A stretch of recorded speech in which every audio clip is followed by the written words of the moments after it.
Hello, hello. Welcome back to the Pigeon Tarot live stream.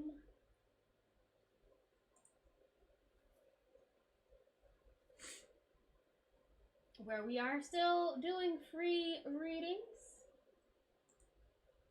but also still working on our tarot deck.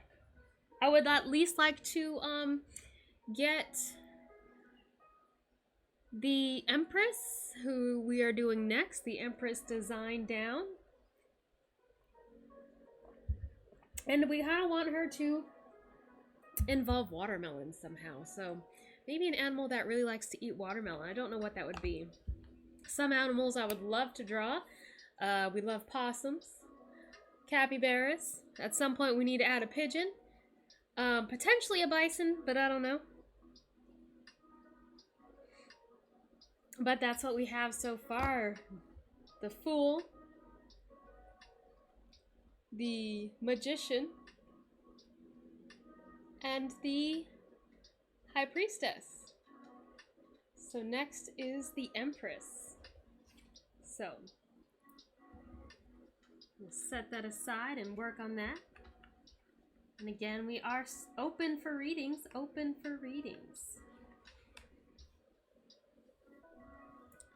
And aside from that, we'll just chat and chill.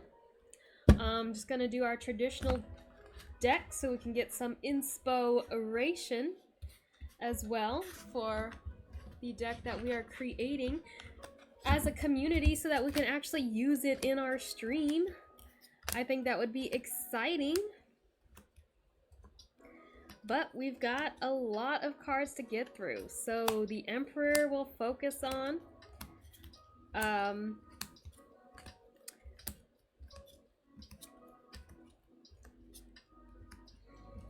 I'm trying to find my queen, my Empress.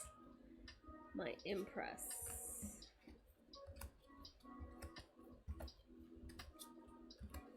And I do want to like keep at least one of the important symbols out of each. So with that Emperor, I'm thinking rams may be the way to go. A big ram. Now, it's not just a regular animal that we're looking for. We also want it to be like our own kind of animal. So, our own species. What am I looking for? We got a lot of cards to get through. This project is gonna take forever, and I hope y'all are here for it.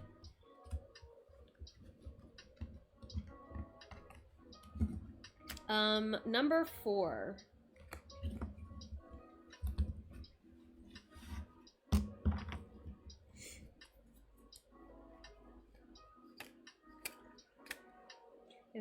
Not 4, number 5. Is that the Hierophant? Is the Hierophant number 5? Yes, okay. Hierophant, that's going to be interesting. So I think we'll want to choose a subject that is maybe like an animal that is very familiar as far as like religion. I think the keys will be a good one. Those keys are important message here. I feel like that could subtly be put in. So that's our next 3 to create. I'm so excited for this.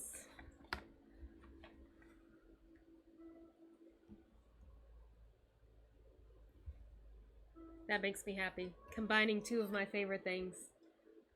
Art and tarot.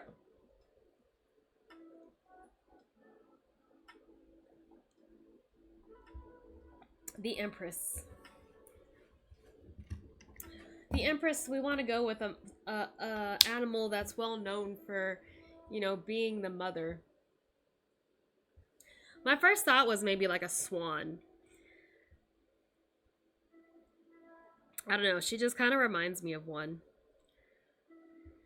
Whatever she is, she's going to be a watermelon animal.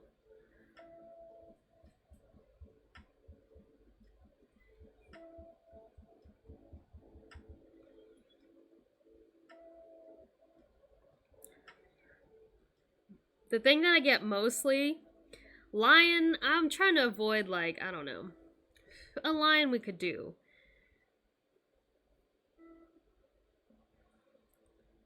A cougar. um...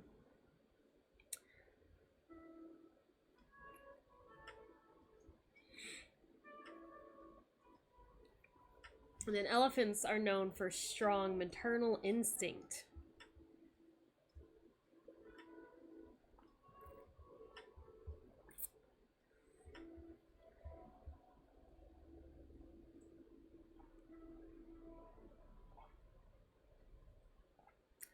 So I'm thinking Emperor, we're going for a desert lamb.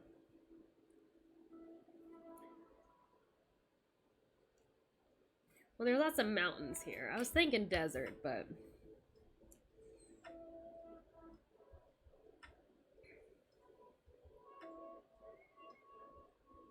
he's not necessarily in a desert. There is a river on his card, I guess I've never really noticed. Armor. An armored ram. Okay, we're gonna put that idea down.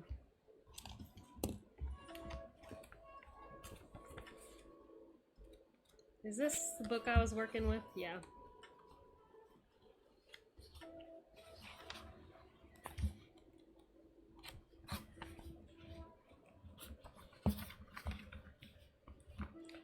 So, armored ram, I think, is what I'm going for the Emperor. However, I choose to do that. Okay. And then an idea for the Empress. And still, I kind of want to go with the watermelon because I feel like the watermelon is kind of a good idea of fertile.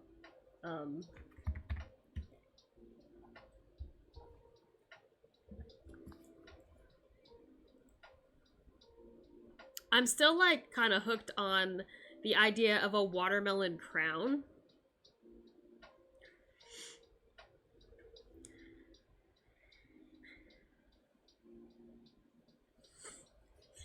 Animals eating watermelons. This is cute.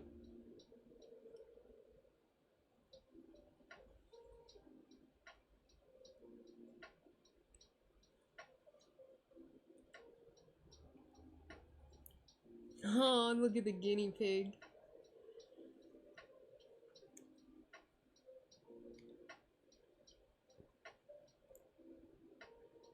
Turtles. Are turtles good mothers? Don't they just kind of like leave their eggs?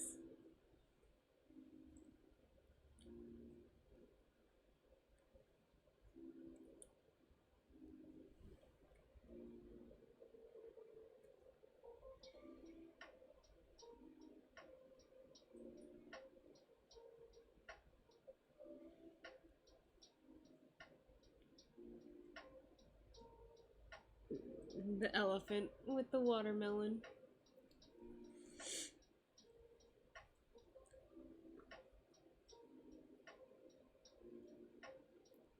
I'm not hooked on the idea of the elephant, only because, I don't know.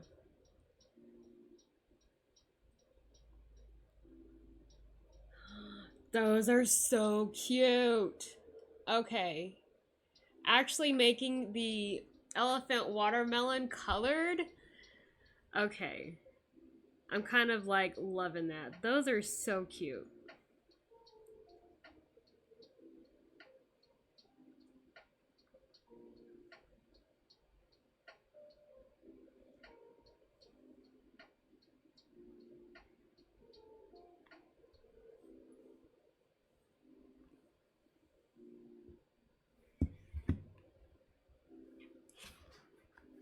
We are doing readings. Let me get this in the little viewfinder as well.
welcome in, welcome in.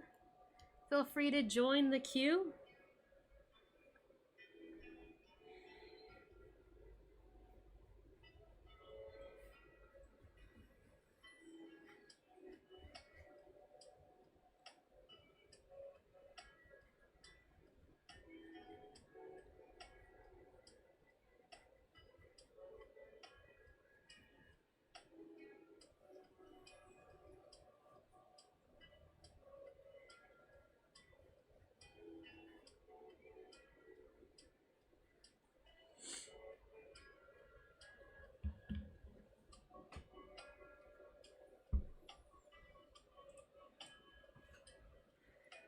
What would you like to ask?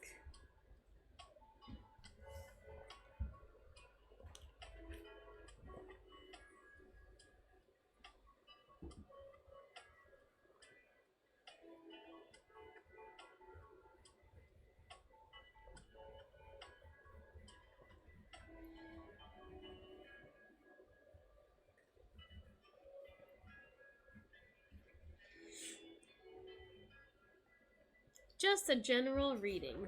Absolutely.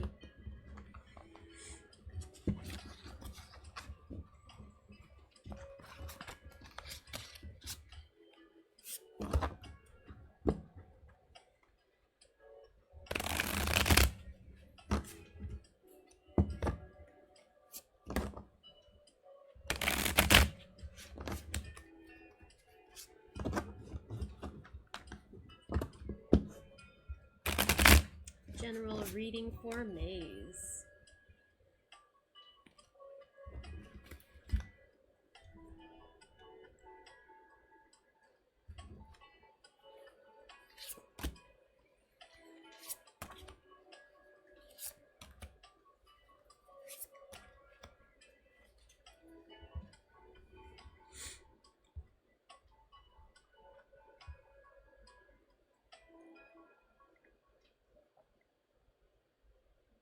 It does seem that there is an opportunity that is coming up for you, or may even be in the process, that you're not quite ready to take. The Nine of Wands is somebody who's very stubborn, a little bit unwilling to step outside of their comfort zone. And then we see that same kind of hesitancy repeated with that Knight of Cups. And it's like maybe we don't trust ourselves to take on what is going to happen, or we don't have trust in the situation itself. The Fool is the need to be more spontaneous, to need to be open, to need to be a little bit adventurous. And then we have the Ace of Pentacles, which is about taking a risk. So it does seem like this is your chance to kind of take a risk. Don't be afraid to kind of step outside your comfort zone and see where this opportunity may lead you. It might well be worth the reward. That is what we have for you.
Thank you.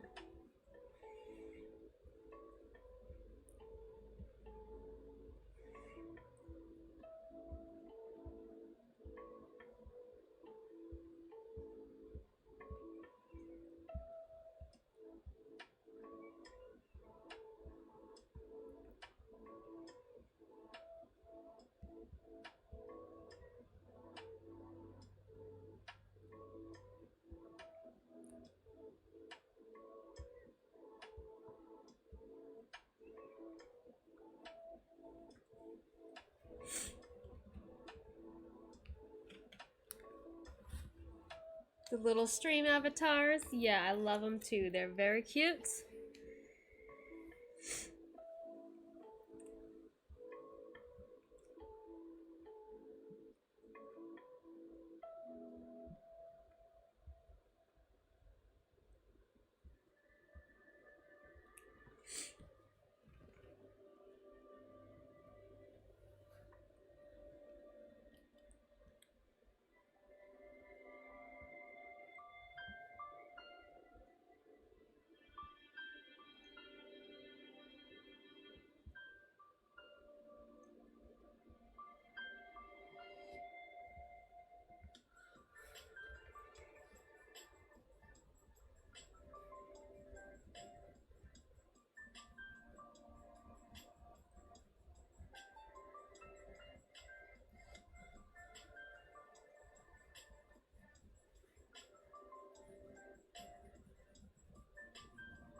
Hi, Tyson. You want to come up here?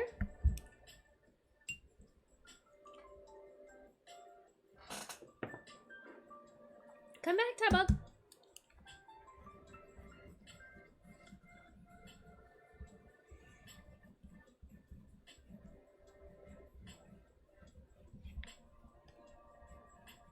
Hello. What you doing, little boy?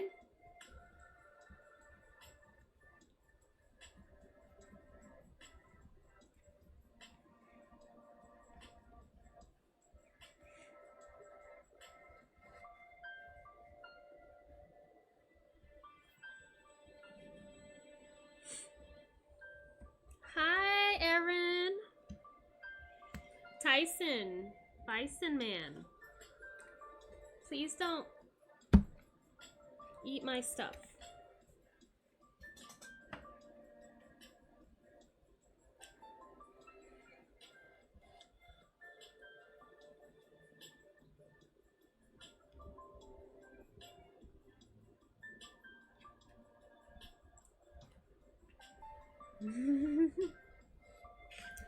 Go ahead and ask your question, Aaron.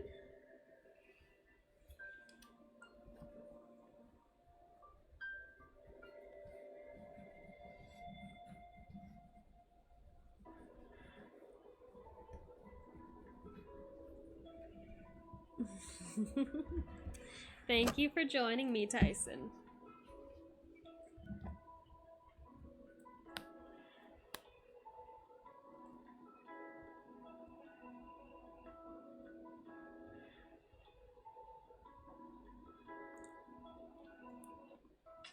Hi, honey. You make streaming very hard, but I love you.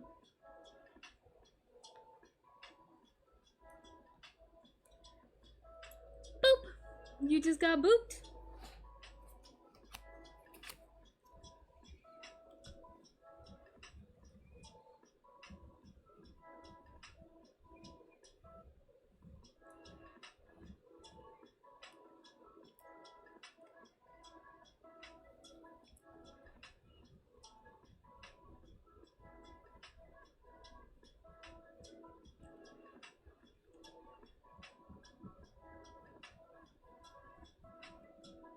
Would you quit trying to eat my pencil, please? Boop! Would you quit?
sir.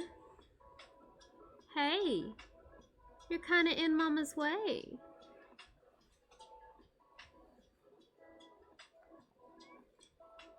You're lucky that you're cute.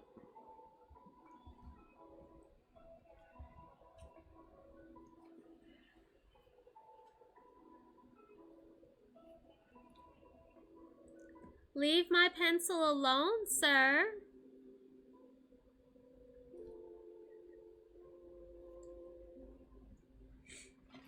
Tyson. Can you do a reading on a friend and I? We met through mutual friends. I've known him for a couple of years. He's always had a crush on me, but I didn't really hang out with the friend group much. I've been back with this group like normal. We haven't really included him until recently.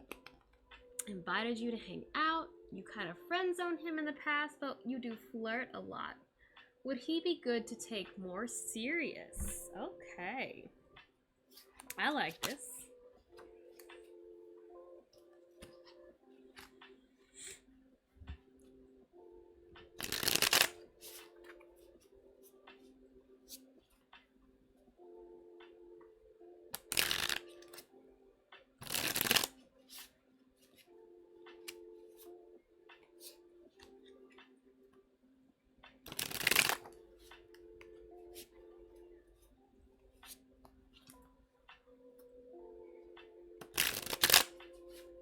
Right.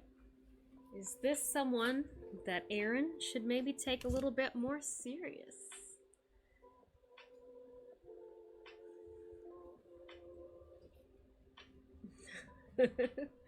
You got itch? I'm trying to help you with your itch. All right. We got these cards. Boop. Six of Pentacles. We have the Queen of Swords. You can't see these at all. We do have the Seven of Cups. We have the Hierophant in reverse. That's our first reverse card. Nine of Wands in reverse. Okay. I kind of like where we were starting here. Yeah, honey. You're kind of in my way. You want to sit in your daddy's chair? You can sit here. It's going to be more comfortable for you.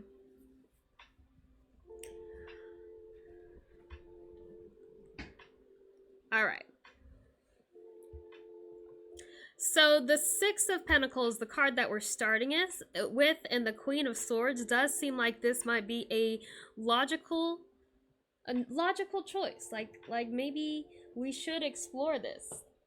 Maybe something about this connection, the fact that we kind of have a little bit of history, even if it was only as a friend. We know this person, that might give us a little bit of an advantage.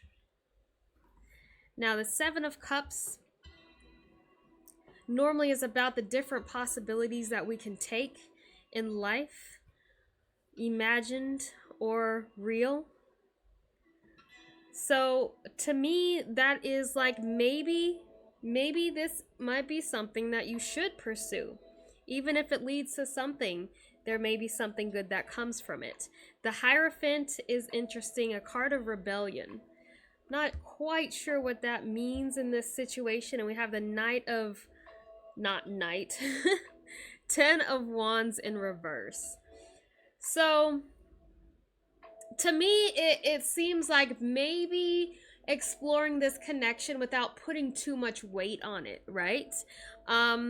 We don't want this to be, cause more stress than we really need, because then we're going to probably end up self-sabotaging this situation, and we don't want that to be how this connection ends.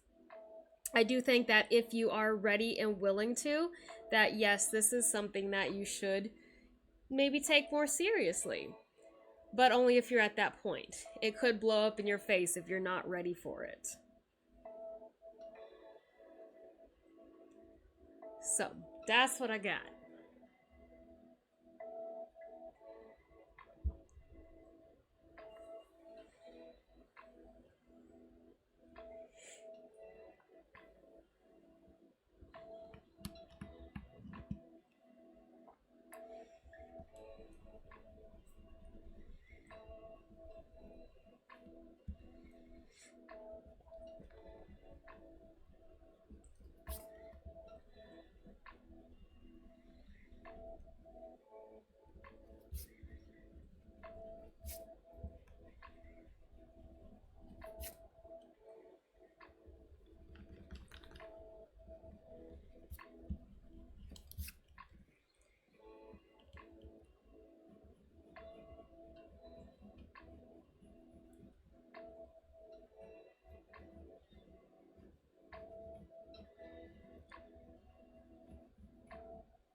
How does he currently view Aaron?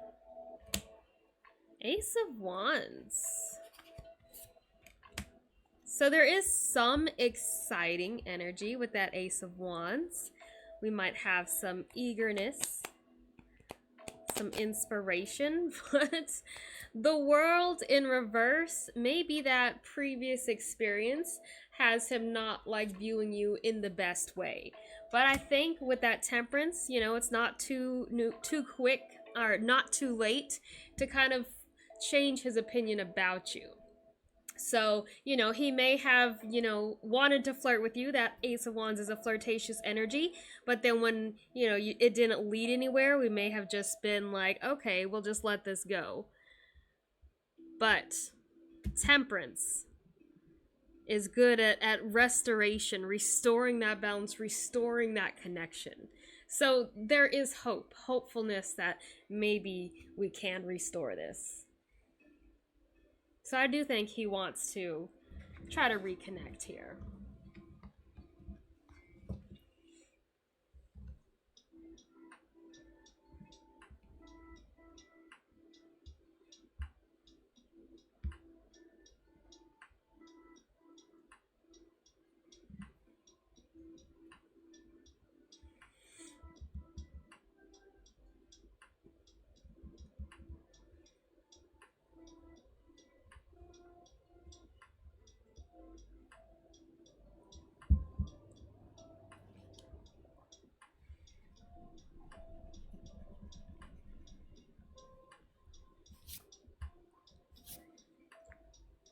I think so.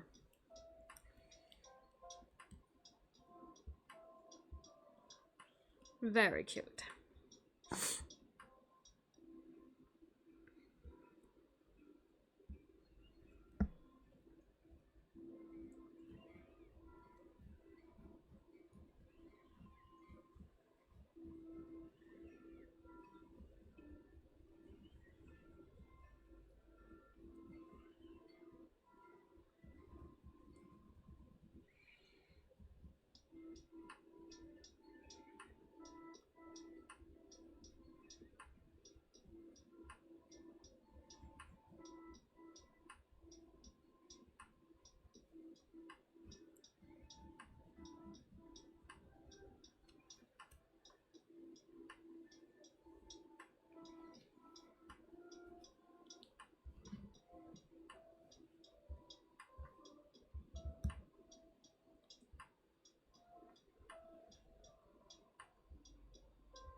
Do both male and female elephants have tusks? They have small ones. Yeah.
Hi, welcome in. It's going well. Just deciding our next card. A watermelon elephant is what I've gone with for the Empress.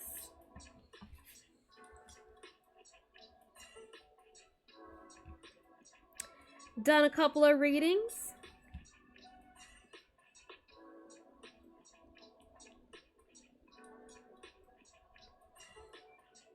Just passing the time, waiting for some more.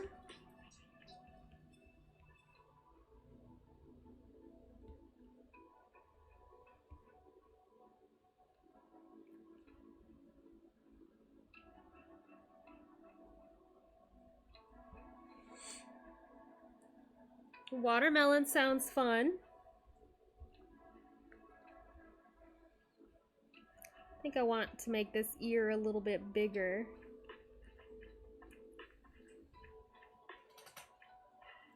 I like the initial sketch a lot more than I'm liking this sketch so far. But we are limited on space.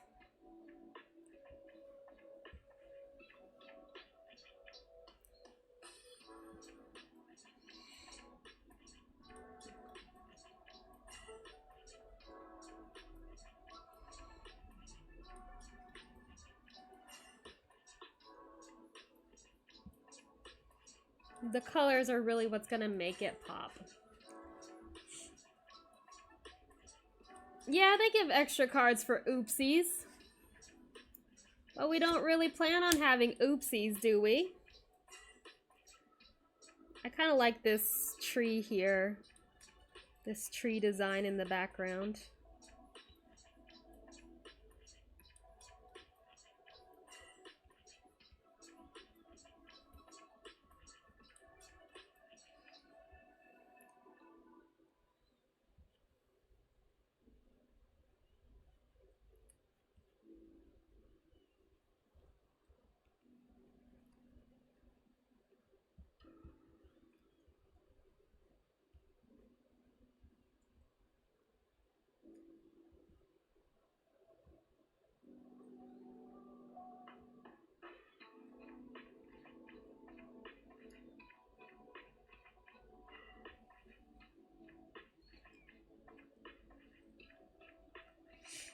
And then I think I'll give her a smaller star crown.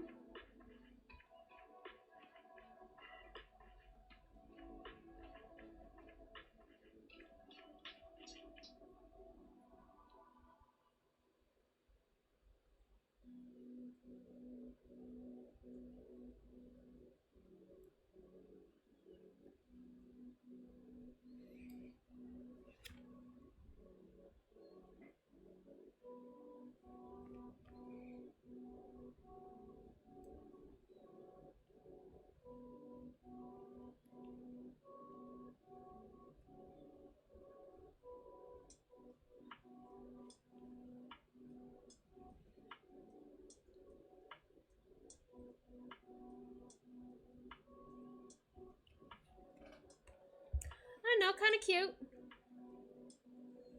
Kind of cute.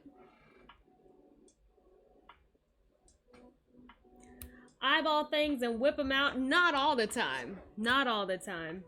I do struggle.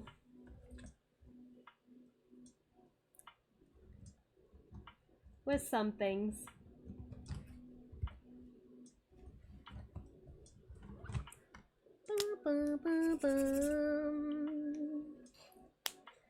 So my thought was to actually make the elephant watermelon colored. So the main body would be like mostly green and then maybe like a red belly. Yeah, this is the fourth card, so this is the Empress. And then I'm thinking of doing the Emperor as some kind of ram. And so my first thought is like fire ram. I don't really know how to draw fire. But the ram is like the big part of the Emperor. So I feel like that should be his animal.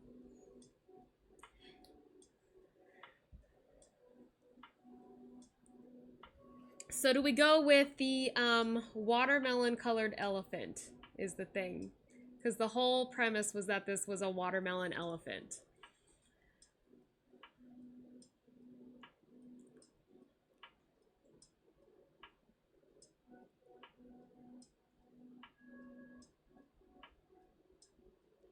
Like a Bubblicious wrapper.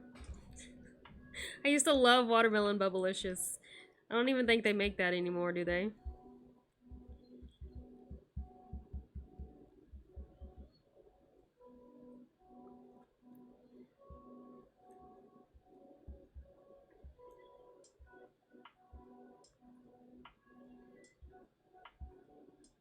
This is the watermelon Bubblicious wrapper. Hello, Nate the Mighty.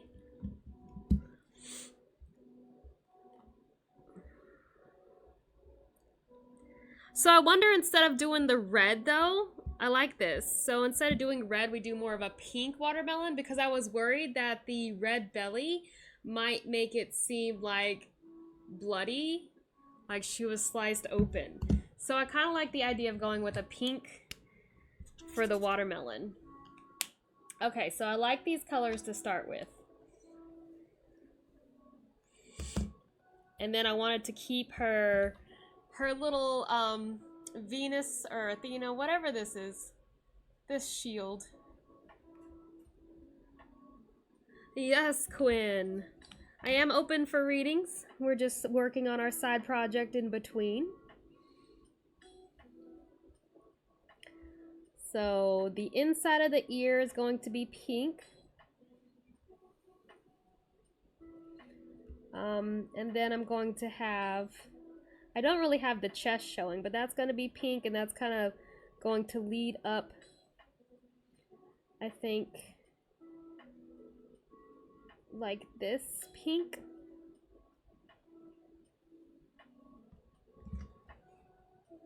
Or maybe we should keep going up the trunk a little bit. Pink. Okay. I'm gonna start with the pink part. Oh, here we go.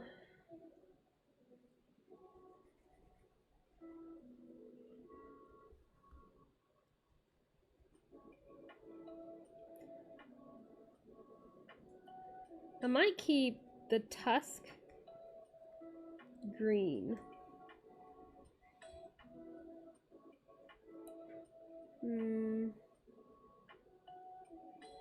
No, we'll go with pink.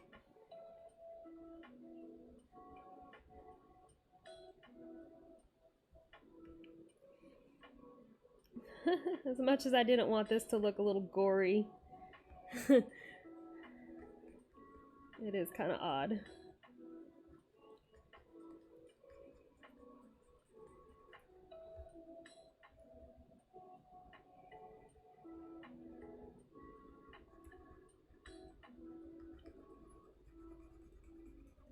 Maybe the underneath of the feet will have pink too. I think that's cute.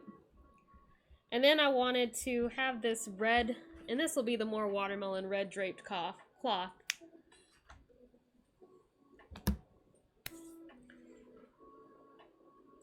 All right, Nate the Mighty, go ahead and ask your question when you are ready.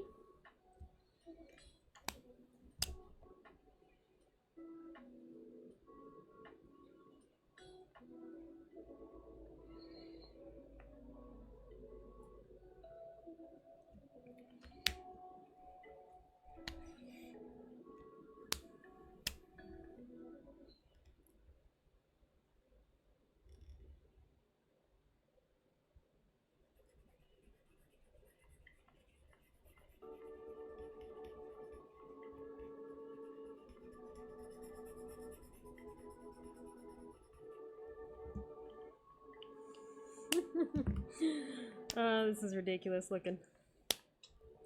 Hopefully it'll all come together at the end.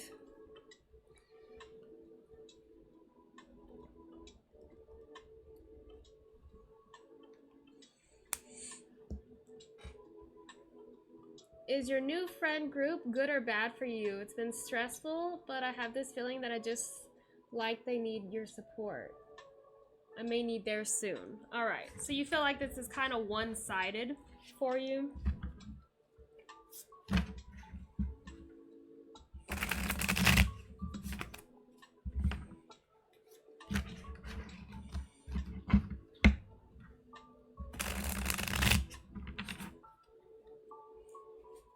Is your new friend group good or bad for you?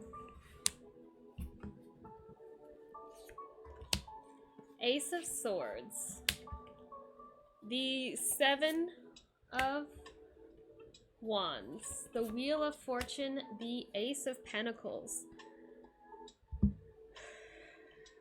Alright, so when we have that Wheel of Fortune just blaring us in the face, it feels to me like maybe you need to give them a little bit more time, or in order to see the good in this situation. When it comes time, will they be there? It does seem that way. Now, I don't specifically see a card of support, but when we see that Ace of Swords in reverse, we kind of like, we're not very open.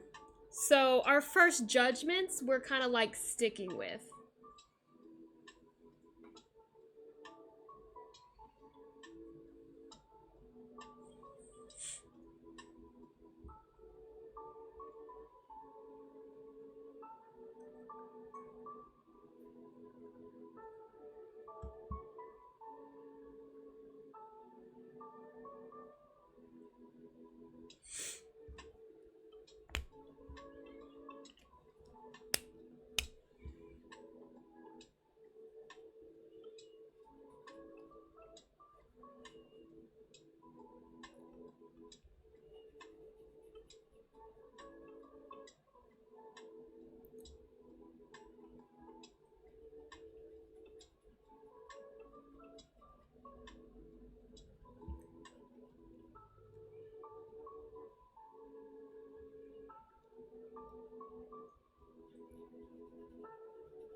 Okay. So what I was saying was that with um the Seven of Wands, we tend to find ourselves in that situation where we're more quick to um be defensive and less, again, open-minded. So our first opinions may not necessarily be the right ones. It may just be formed that way because, you know, that's kind of the behavior that we're used to. We're used to people taking advantage of us or using us or, you know, feeling like we aren't anyone's priority, right?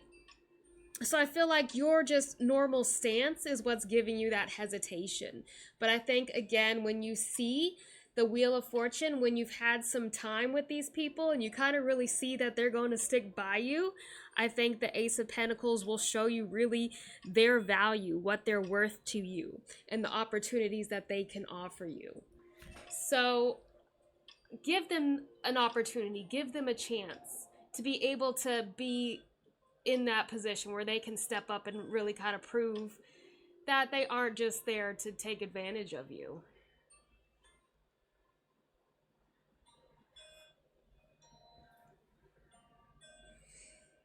Thank you.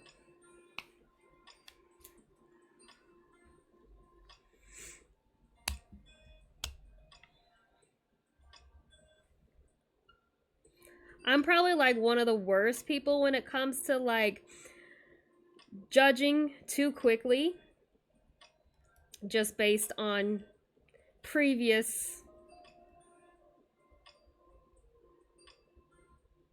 ways that I've dealt with people, and it has left me very closed off. But then I don't give anyone an opportunity to show me that they're really there for any other reason but themselves. So it's not unusual to get in that position. I think a lot of people can relate to that, actually.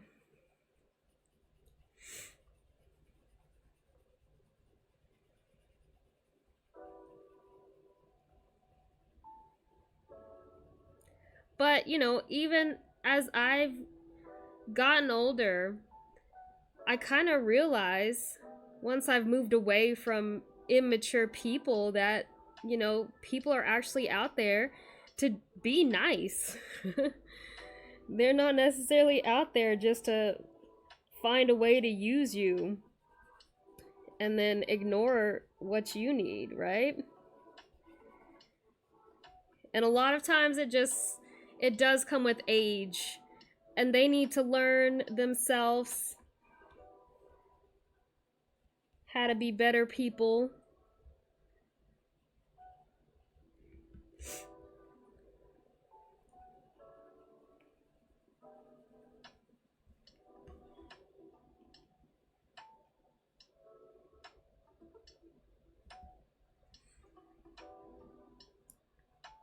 Same.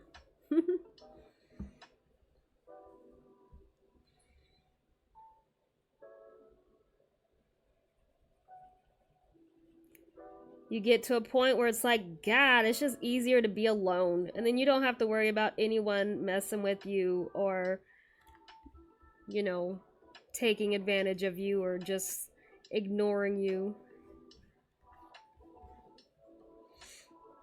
That's why so much of us end up alone.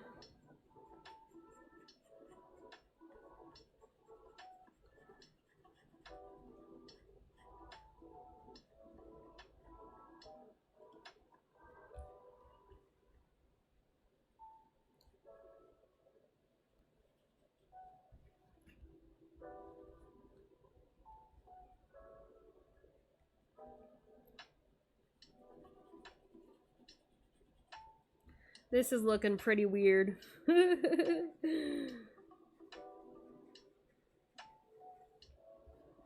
We'll see the magic when it all comes together.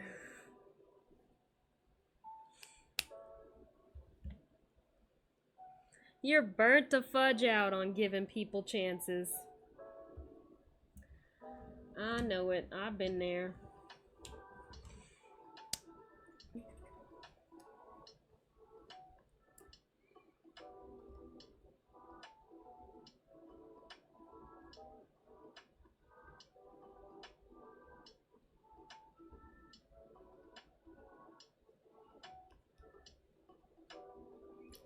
But I think kind of what helped me is just like realizing that there's not really anything that anyone can gain from me. You know?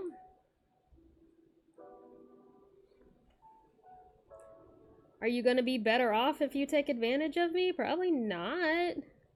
Are you going to get something out of it? No, not really. So why am I so defensive?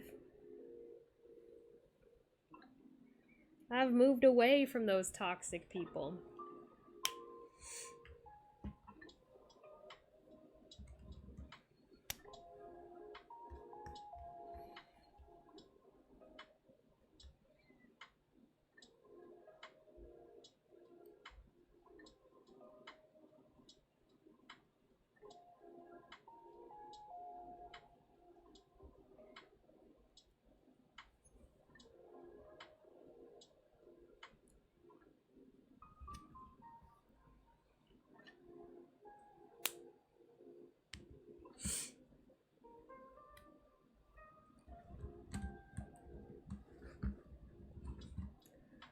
Well, I think you got to get to that point where you really just don't care. Right. I got to that point where it's like, you know, after the bullshit I've been through, no one can really take anything else from me. So, have at it. And honestly, with Garbo, it's to the point now where it's like, I don't know. I can trust that people don't necessarily just have bad intentions for me.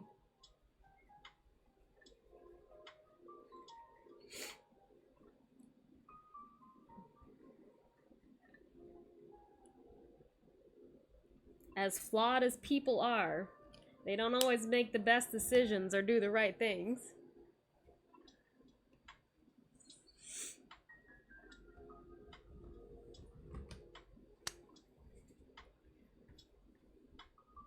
And if they don't do the right things, well, I don't really have to worry about that.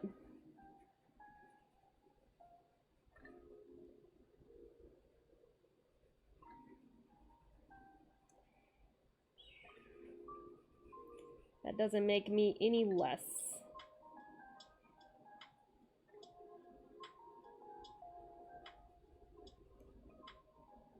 I don't really know how to do folds that well. Clothing folds. So we're kind of winging it here.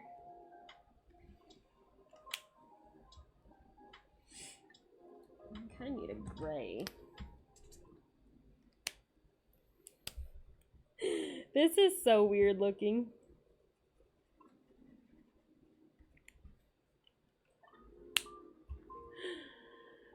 The queue is open. We gotta add the watermelon stripes.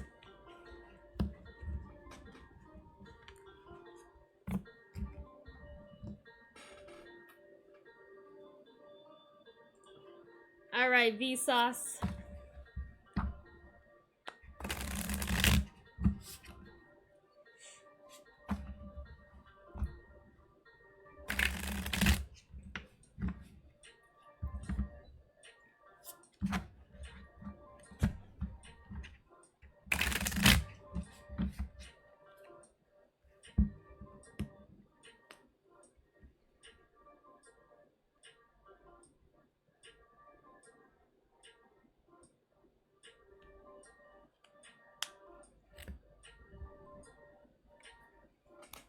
Did TT lie to you?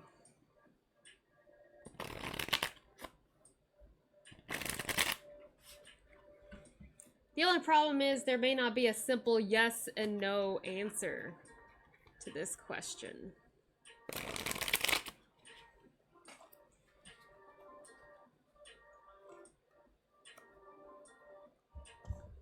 And then it also has to do with perception.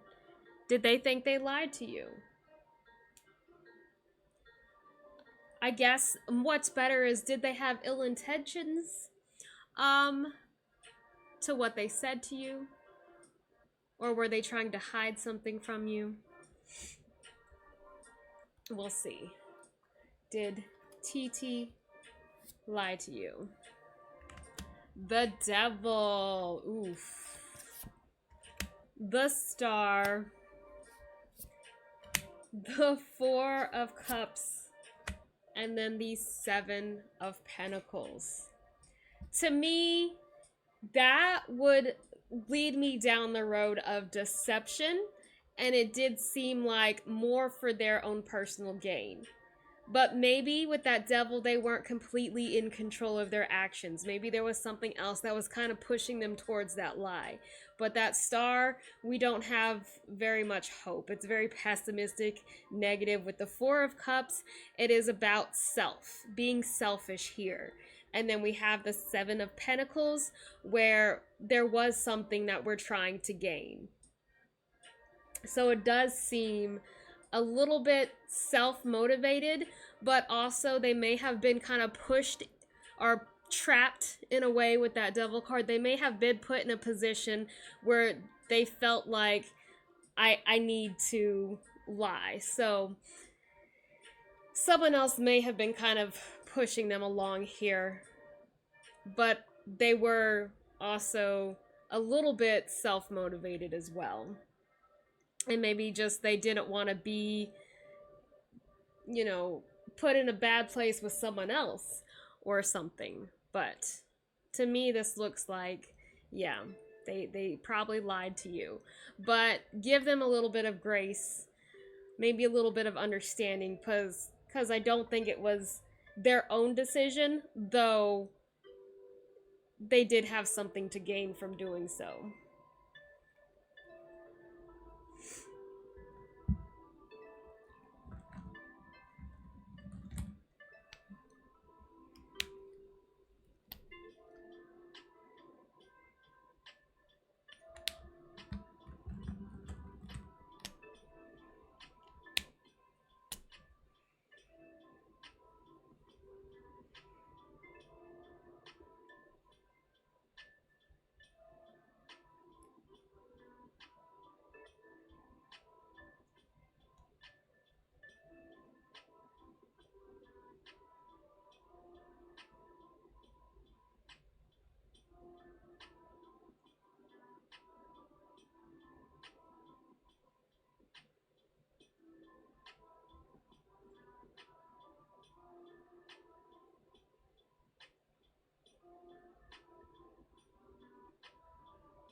I am, Vsauce. We are creating our own tarot deck. So I'll show you what we did last time. We have the Rock Panda, which is our Fool card. We have the Cheeky Frog, which is our Magician card. And we had the Crescent Deer, which is our High Priestess card. So now we're doing a Watermelon Elephant for our Empress card. And then we're gonna do some kind of ram. I want to do a ram for the Emperor just because that's a big significant symbol for him. I thought it would be fun to work on in between readings, but I feel like maybe it's also making people not want to join in. Even though last time was really only, we were really focusing just on the cards. But I wanted it to be fun. I wanted input from other people.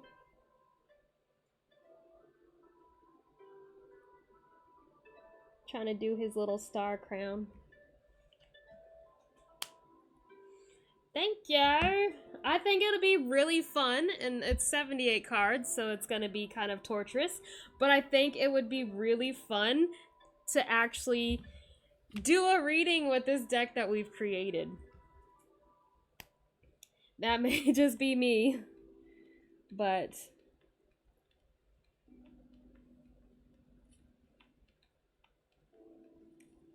I'm for it.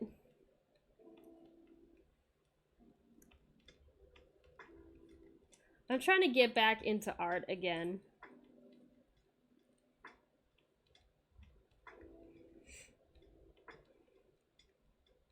I sort of completely gave up on art, my own artwork, when I was going through the big life transition from cycle of abuse. And Garbo is like super happy and like supportive for me to pick it back up.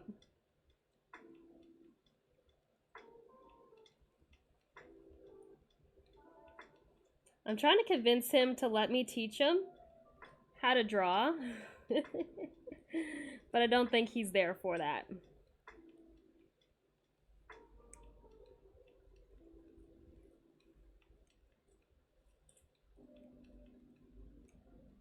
Alright, we're starting to come together a little with these watermelon stripes, I think. And then I wanted to do some stripies on the head.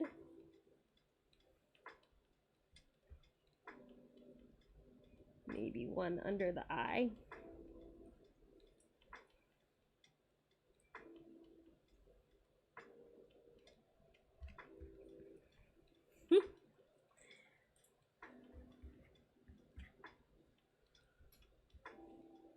We looking more like a watermelon.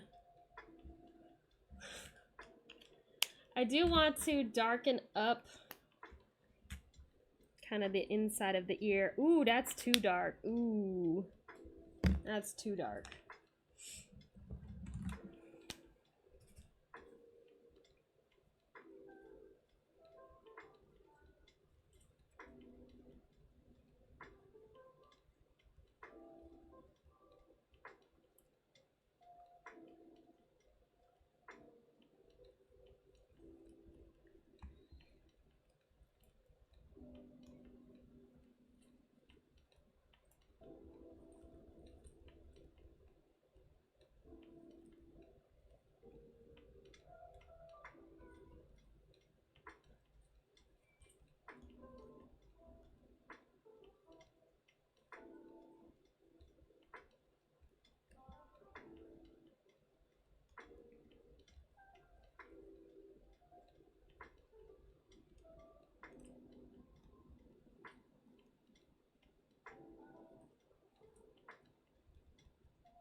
Still feel like we need to go a little bit darker. Ooh!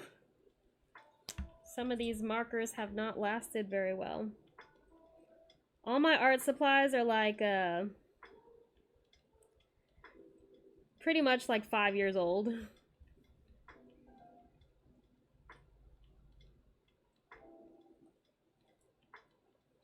Which I would say overall is impressive that they still work.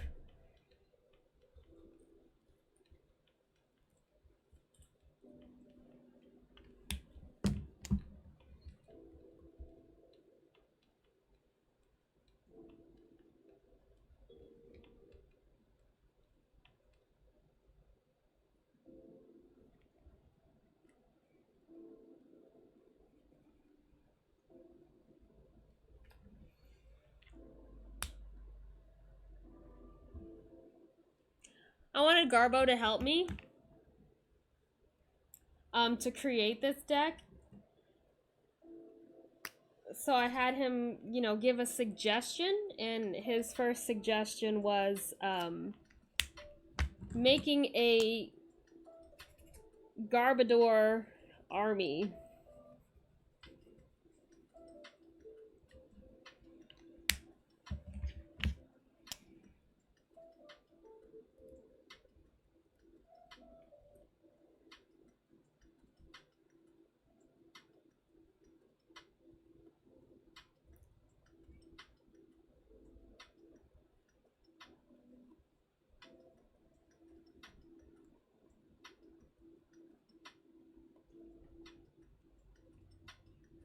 So I'm like, how am I supposed to show people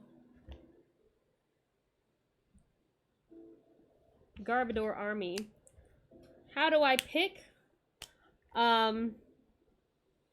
Well, I take suggestions from the audience. Garbo.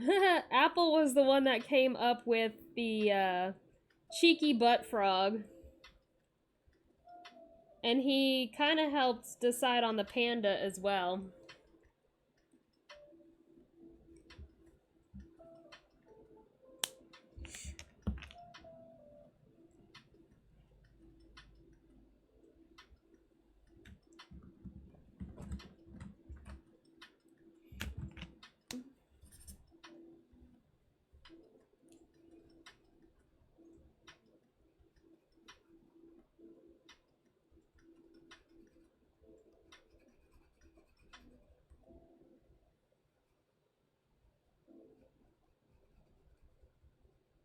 I guess I should have green grass.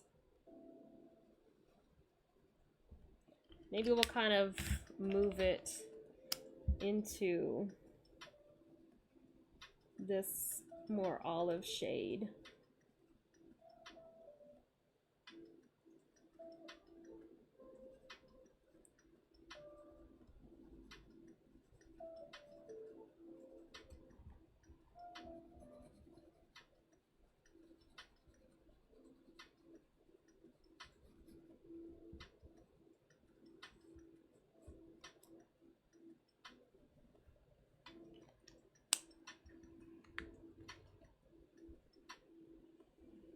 The meaning is still close to the original. So I chose watermelon because I feel like that's my idea of kind of a fertile thing. And the Empress is about growth, nurturing, you know, the better you nurture the watermelon, the bigger it's going to grow, right? So I felt like it works.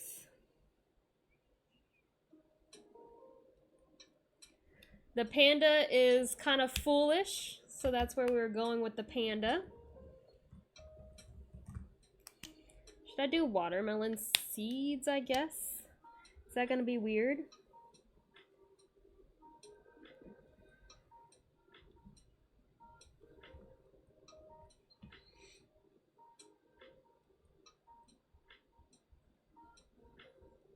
Not really. I feel like that kind of ties the watermelon idea together.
Where's my Empress card?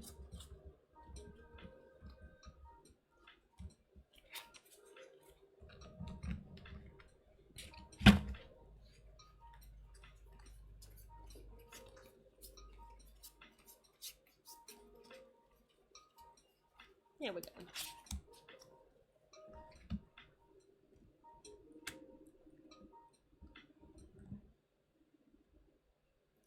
There's a lot more trees than what I've got.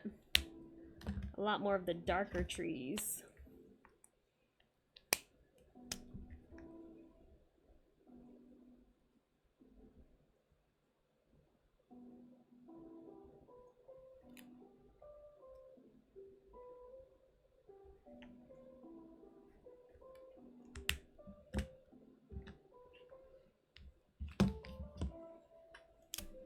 E.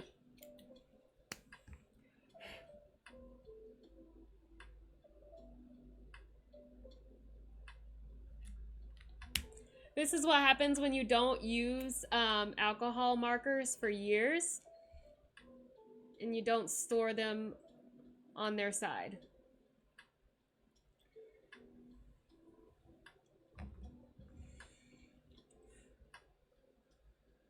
All right, and I think I want to add like one more tall wheat plant.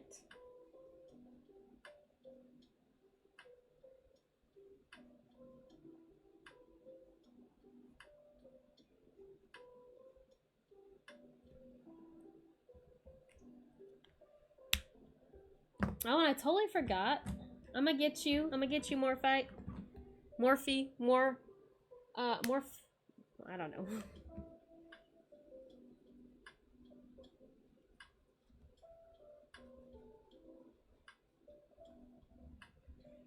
There we go. I think we're doing good. I just need to get her eyeball in there. And then the bright yellow background of the Empress. It's coming together.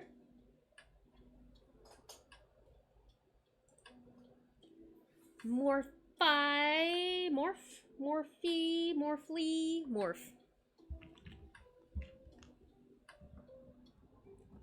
really want to make sure this is very distinguishable.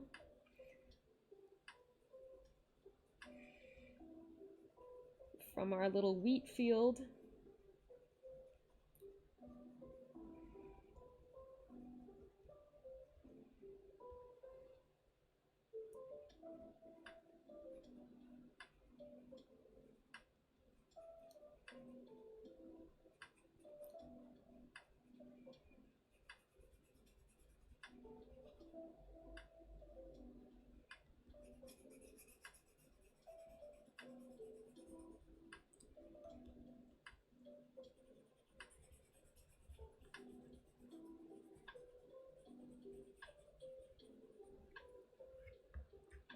I'm tempted to do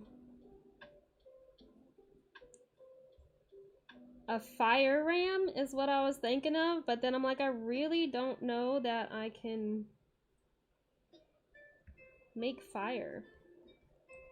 Draw fire in any kind of way. That makes sense.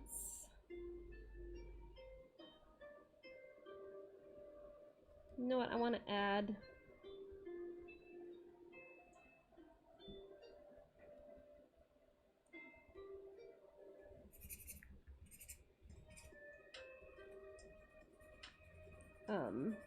some more colors to this other tree.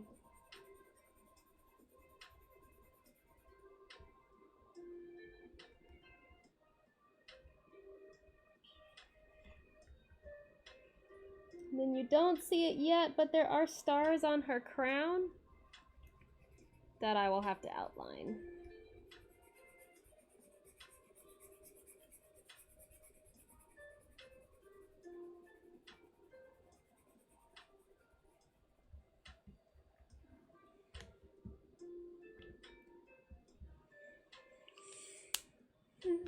All right.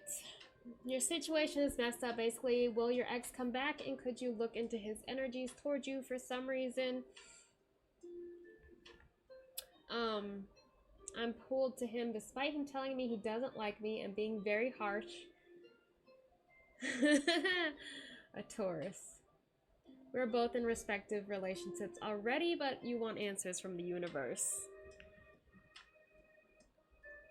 I need to do the eyeball.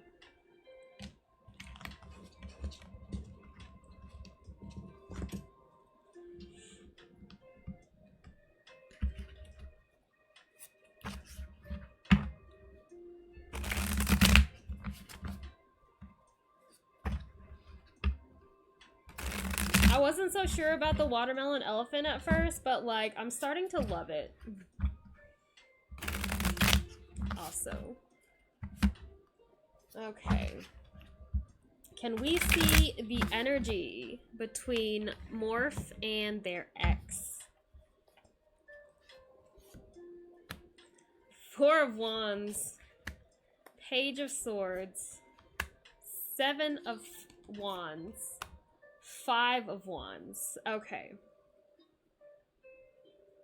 There is, I would say, there is a connection between you, but honestly, your future is just going to be full of more of the same kind of conflict.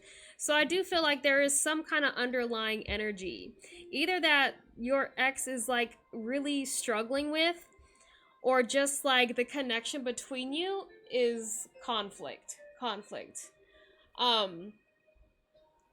So I think he's got a lot to sort out himself. So that Four of Wands, we may look on a situation more happy than how it actually happened or what has come after it.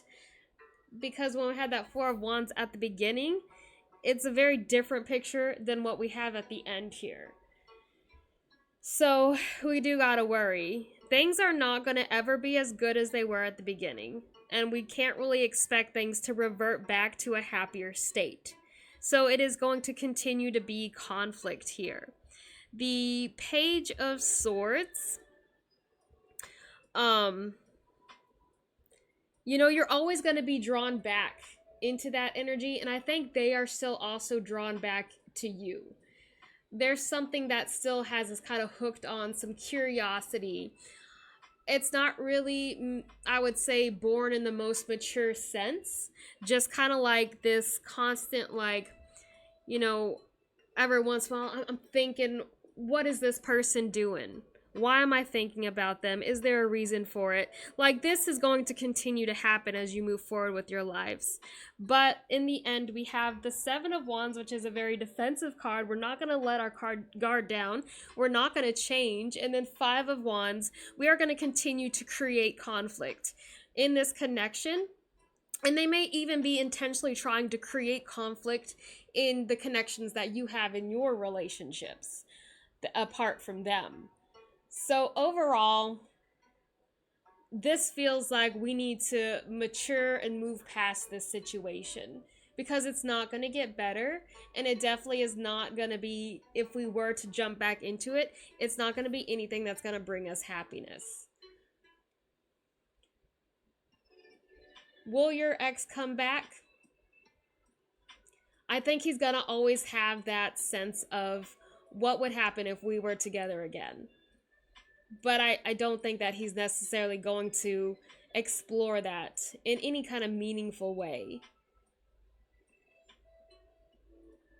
His energies are inquisitive, conflict, and just creating more conflict for himself or herself. I don't know if you said it was a him or her. Yeah, you said him. Okay, so for himself. So there may be even some self-sabotaging behavior in this sense. But there's always going to be this attraction or this curiosity, this wonder, you know, what would happen? And it's not good. That's what I have.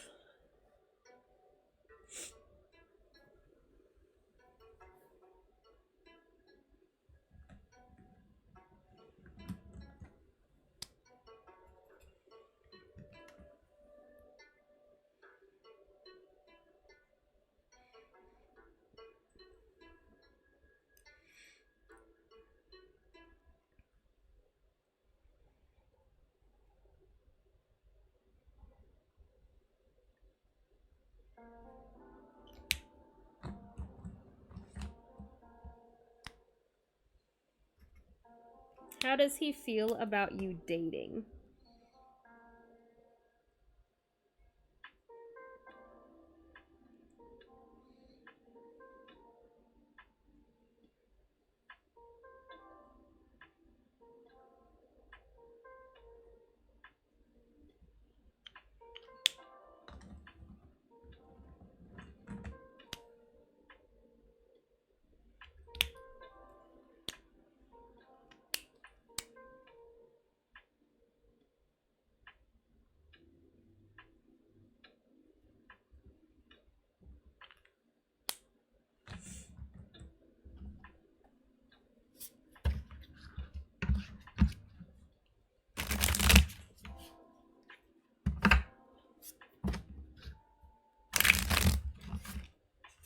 I guess it'd be fair to shuffle with these cards in the mix too.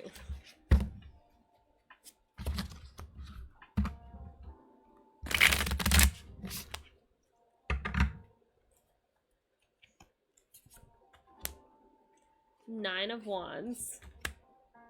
Queen of Pentacles. Okay. So let me tell you, there is regret. There is kind of like also not wanting to see you succeed. So we have the Nine of Wands, where we do feel kind of like pushed aside, like, you know, that should have been me. That is where I wanted to go. Like there may be some jealousy here. And then the Seven of Pentacles. I feel like that's again this kind of impatient, jealous type energy. Three of Swords, regret. So again, this is very selfishly motivated. Like, this should have been my relationship, and when you're happy, he feels bad about it, or if his friend is happy, maybe he has jealousy about it. So this is also kind of leading into that immature, inquisitive behavior. Yeah. So he doesn't want to see you be successful in a relationship. And that may be why he is still kind of like, sometimes, you know, he may even in the future lead you on. But again, we don't put any value in this connection.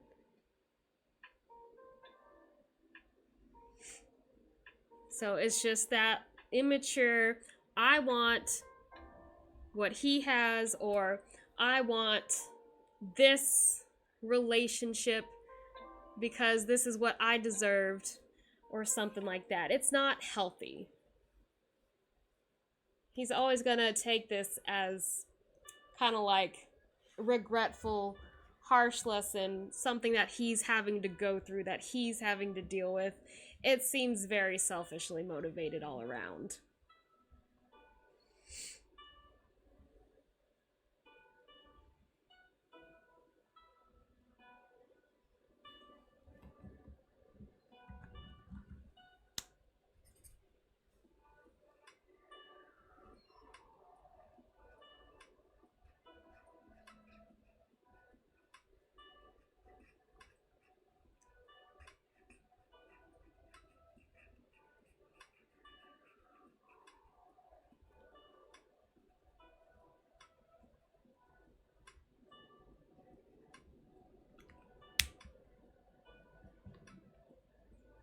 Thank you, Morphe.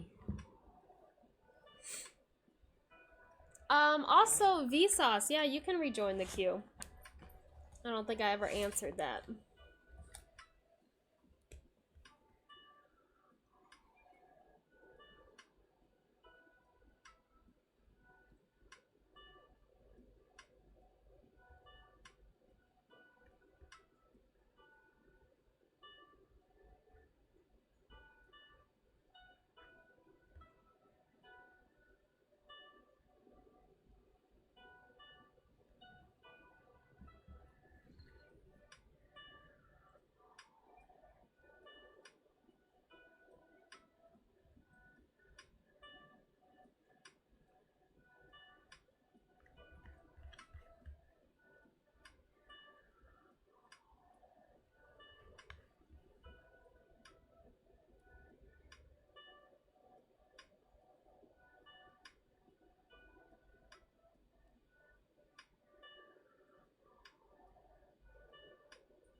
Hello, Gustavo. Welcome in. Also, thanks for the hydrate. Thanks for the recommend also Vsauce. I may not see you a lot, but you always bring great things, don't you? Gustav, go ahead and ask your question.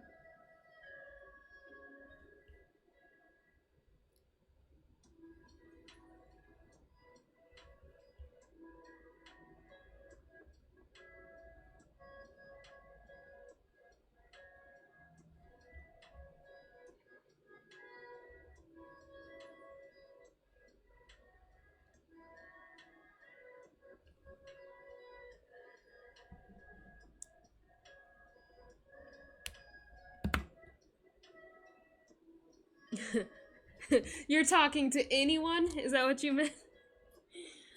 My mind was like, you're not talking to anyone, but you say you are talking to anyone. Well, the Empress is here on your side. Okay. We can take it slow.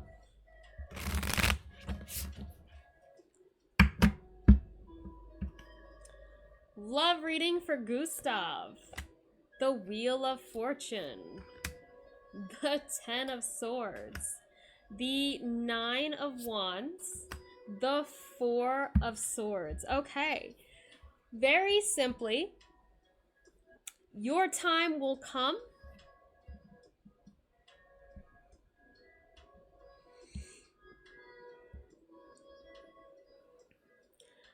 We may feel right now at a period where not much is happening. We're not really getting anywhere, but expect that to come to an end with that 10 of Wands. And sometimes with that, 10 of Swords, sorry. 10 of Swords. Sometimes with that 10 of Swords, things are going to feel way worse before they get better. Okay? But we are putting an end to one and we are starting something new. So something better, something that you are going to want to invest your time and energy into is definitely around the corner. And then your search will come to a nice, peaceful, quiet end. So you may still be in that period of stagnation. And again, we're going to really feel kind of really like we're ready to give up. And then boom, something's going to happen. And we will be happy and our search will be over. So something is coming your way. Maybe not as soon as you would like, but peace for your relationship journey is around the corner.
Thank you. Thank you for giving me a chance.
Hello, Hawk Teeth. Welcome in. No.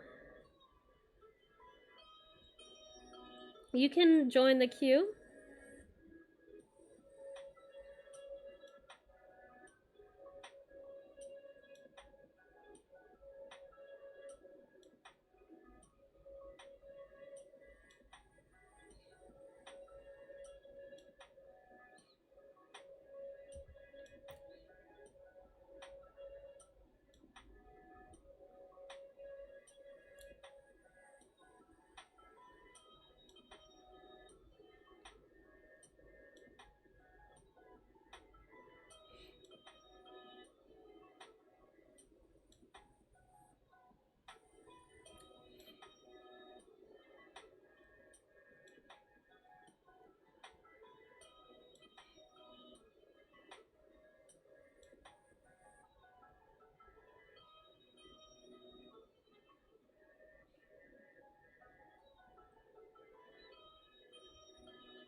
There she is, our Empress.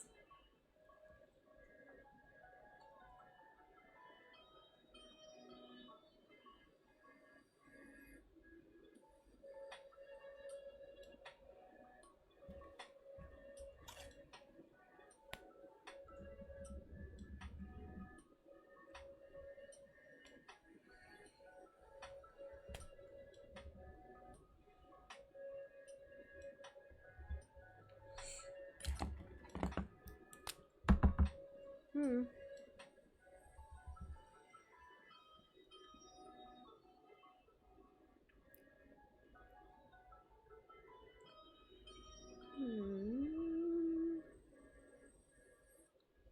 Well, you're not working very well, are you? Ooh.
Hello, hello, welcome in.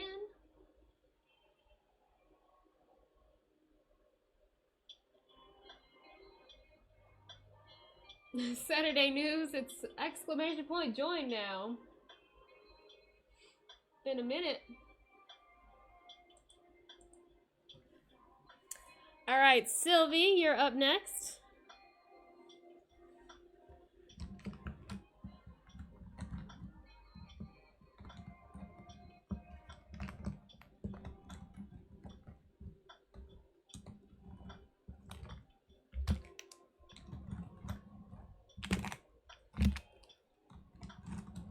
You know what? I kind of like that we put the Empress here in like a dull background, because I feel like she's the watermelon, so she's like kind of created. She's created life where there doesn't feel like there's a whole lot of life. She's created vibrancy.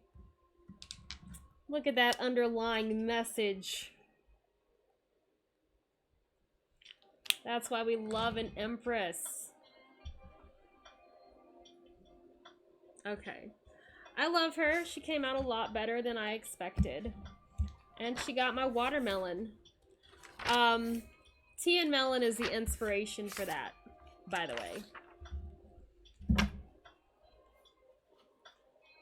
way. Thank you. Alright, why isn't Noah communicating? Epsilon. That's difficult. Watermelon. Epsilon. Maybe it should be an Epsilon. Vsauce.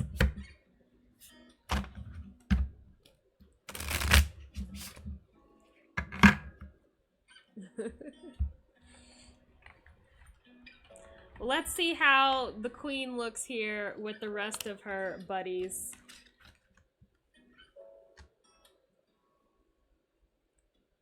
I realize I may have used a different size pen than the other ones, so that's a little bit annoying, but that's okay.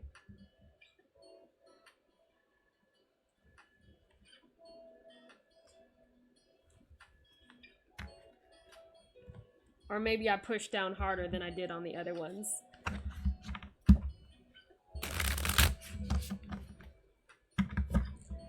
I guess I could always like go over the other ones in the thicker pen.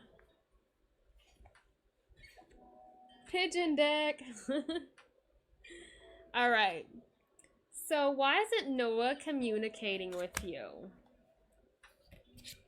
Ace of Cups, Page of Cups, the Sun, and the Knight of Pentacles.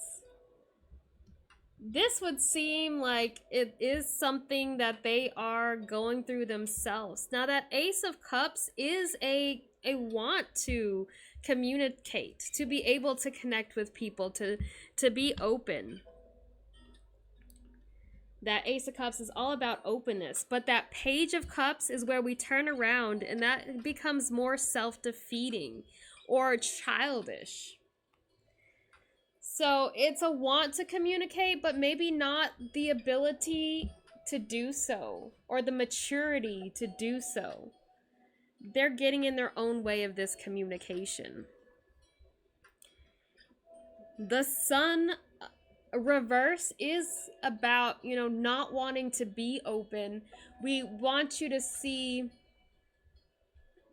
we want you to see a certain side of ourselves, and if we don't think that you're going to be able to see that or that we're going to be able to show it, then we're going to stop communicating. The Sun, when it's in reverse, is all about masking our real feelings or our real self. And then we have the Knight of Pentacles in reverse, which is where we start to neglect our relationships. We start to neglect ourselves. So I feel like this does have to do with something internal that they are dealing with. They may not feel like really they're worth your time, or again, being a little bit childish, we're not able to communicate with you what's going on. And so we're just going to focus on ourselves, and we're just going to, you know, forget about this connection. We're going to try to make things easy by not talking, because they don't know how to. They don't know how to express themselves with you. Will he communicate? The Lovers, okay. The Lovers is a card of choices. The Hanged Man is about reflection. The Nine of Swords is anxiety. And the Six of Wands. Yes, they will come to a point where they're going to communicate with you, but it's going to be difficult. They're having to deal with what is stopping them from communicating. They're going to have to make different choices than they have been making currently. And so it's not going to be quickly that they turn around and communicate this stress that they're going through, or communicate this doubt or anxiety, whatever they're feeling.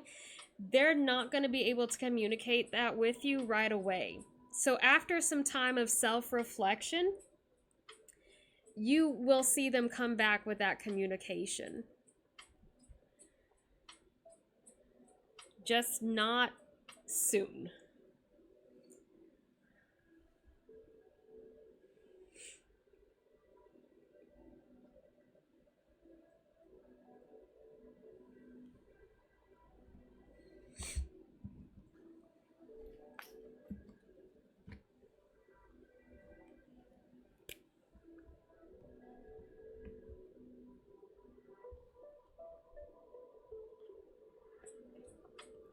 Hey, honey, what's wrong? You okay?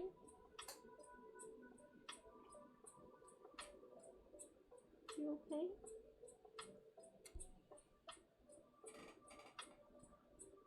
You want to sit down?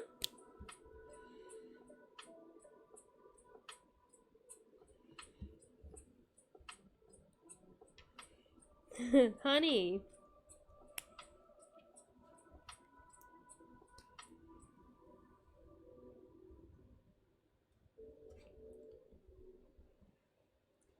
I need you to make a decision where you're going to lay down. You want to lay down here, or you want to lay down in the midst of everything else?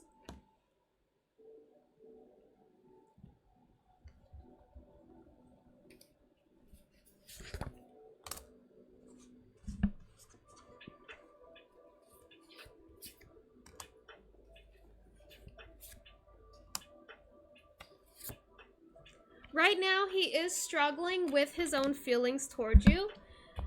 And while he does want to be able to express his feelings, I don't think he quite understands what it is that he feels about you. With that Seven of Cups, the Three of Cups, you know, at least we know that you are, and I hate to say this, that you are a good friend. You are somebody they want to be around. You are somebody, so like there's happy feelings involved. They're just not really sure what level of commitment they want towards you, or exactly what kind of relationship they are going to have with you. So they're still working out their own feelings about you.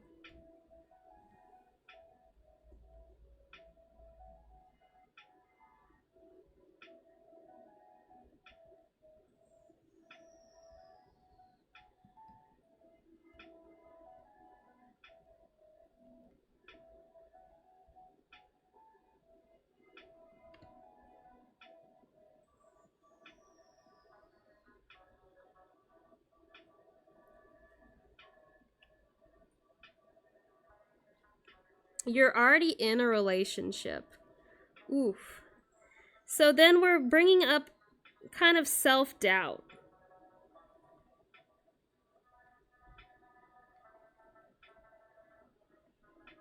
Again, this is like involved with, we're not really sure that this is it, that this is where we're going to stay the rest of our lives.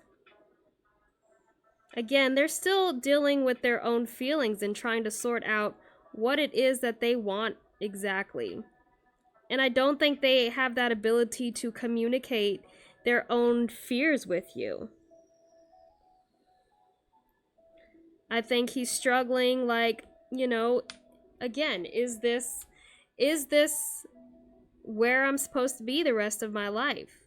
Or is there something else for me? And again, you know, when we're in a relationship and we start having those doubts, it is very hard for us to voice them to our partner, because we're scared. We're scared that this is going to mean our partner is going to turn around and leave us, because we, you know, can't really explain what we're going through.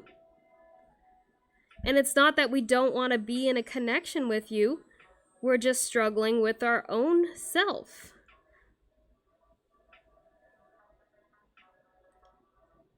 So right now, you know, I would give them the benefit of the doubt until you really know anything else. I think what is most important is that y'all need to find a way where you can openly communicate. And if you're kind of used to having this, like if you're used to fighting or having some kind of judgmental attitude towards the things that we try to say openly, it is going to be hard for us to talk freely, especially when we're struggling with things. So finding ways that we can openly communicate without judging is going to be the best that you can do. And sometimes you need to give that opening. Hey, just tell me what's going on. Just say something so I know where we stand. I need to know what you're going through. That's not always an easy thing to ask for.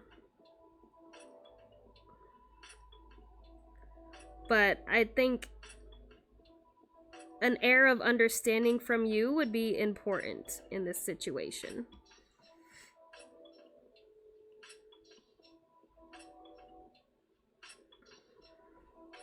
He is struggling, and it could be his own self-doubts. And again, he just doesn't know how to voice that.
Thank you. All right, Hoctave. It is your turn.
Alright, just need to go over the cheeky butt frog now.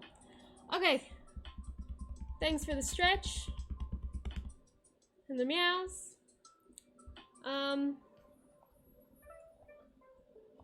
Alright. You son of a gun! Look at Tyson. He just chewed the heck out of my card. Get down. Sir. That's what I get for not paying attention.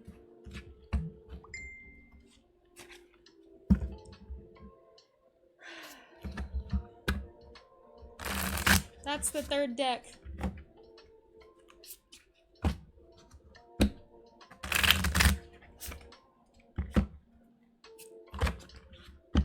Hello, Garbo.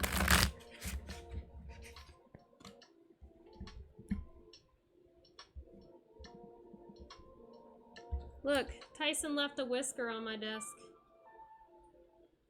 Oh, we're not in the camera focus. That is a whisker.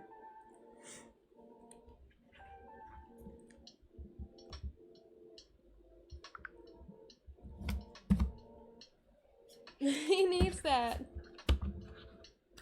Yes, you can join the queue. Alright, let's get back to Hoctave. What is going to happen in love the next month? And how does Melina feel about you? Queen of Wands. Queen of Cups. Queen of Pentacles. Dang. And Judgment. Oh my gosh. Okay. So the queens are on your side when it comes to love, when it comes to growing something. This is very positive. Honestly, like the queen's on your side.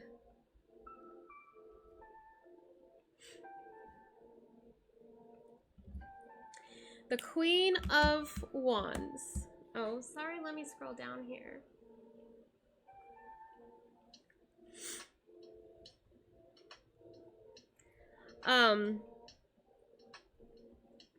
Queen of Wands is where passion grows. I don't know if this is a previous relationship or a new relationship, but that Queen of Wands is where passion grows. We can be very self-assured. We can be who we are. We don't have to hide ourselves. The Queen of Cups is supportive and nurturing. The Queen of Pentacles is here to grow something. And the Judgment is all about believing in yourself. I think the most important message is like believing that you are worth this positive connection, that you are worth love, because something is definitely going to grow here. These queens are all about it. Now, I know with you, I used to type everything up. Do we still need that?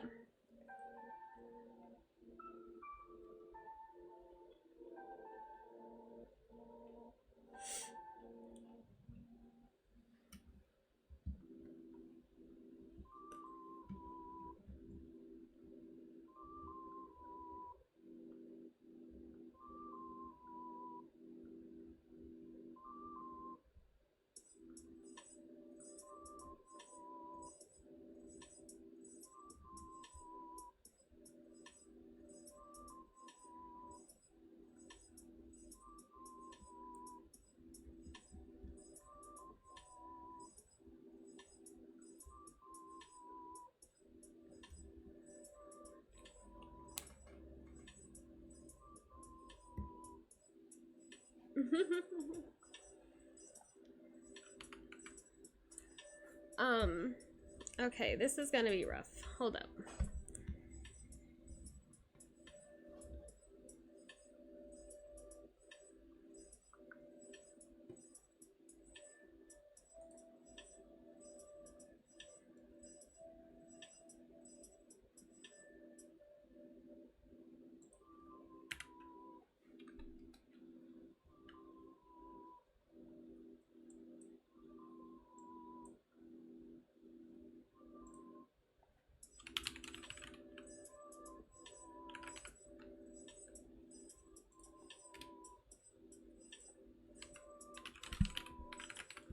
It logs me out of my chat when I use Streamlabs. You know what? I can do it on the other one.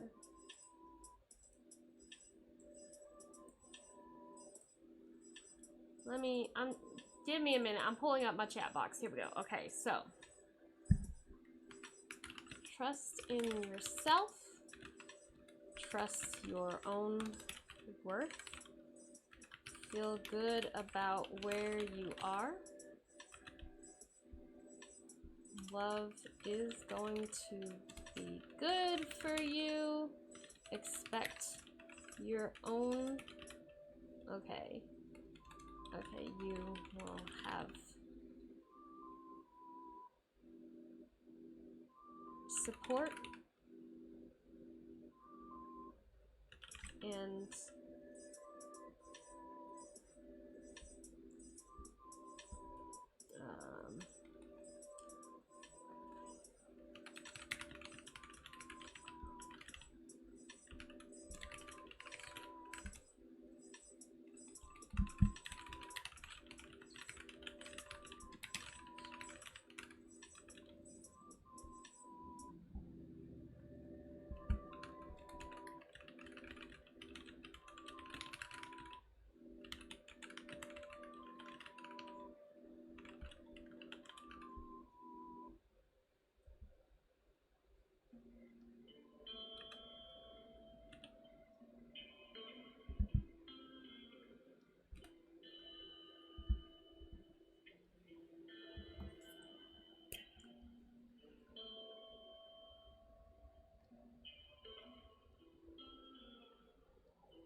Melina feeling and love for you.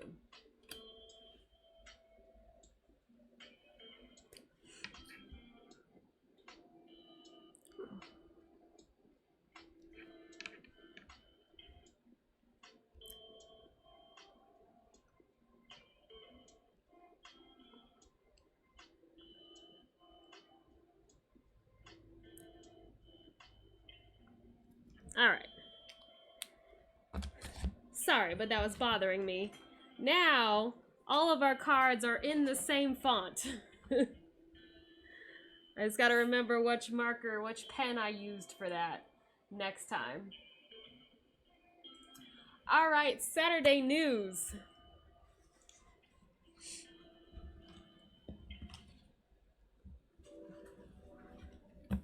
The thicker lines will translate better anyways.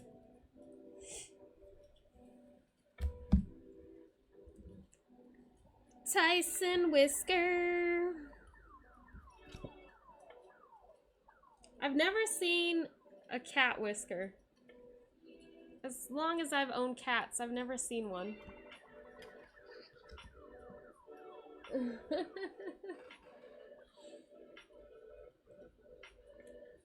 Be confident in yourself.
Alright.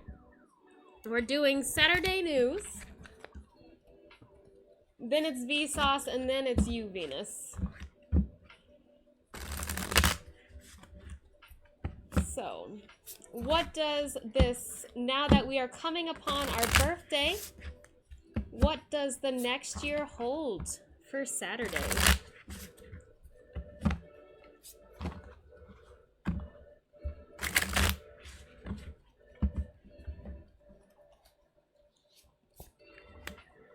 The Hierophant, the Four of Cups, the Three of Swords, and the 10 of Pentacles.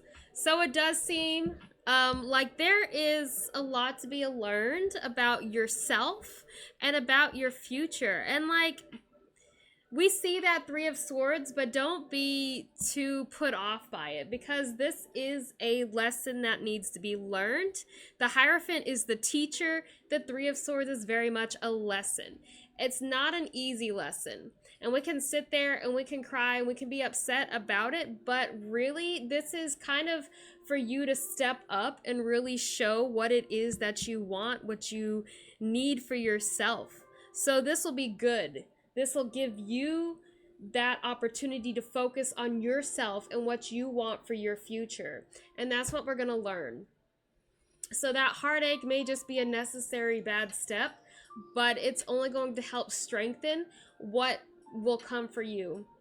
That 10 of Pentacles is all about legacy, what we are building and what we plan to leave behind for future generations, right? So it's a long-term thing that's going to happen. And I feel like whatever this lesson is that you're learning, it is going to give you that motivation, that resolve, that determination. Like, this is what I want in the future. This is what I'm going for. This is where my time and energy needs to be focused. So don't focus so much on regret, but focus on what the future is meant, what is meant in the future for you beyond this, beyond next year. That's what I got for you. That Hierophant is a teacher that really wants the best for you, but we don't always get the good stuff from it.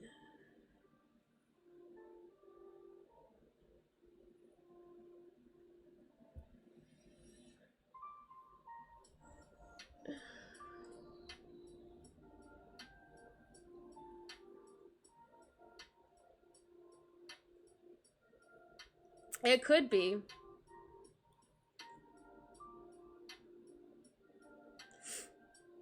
Maybe there's a big change up coming your way when it comes to job or work.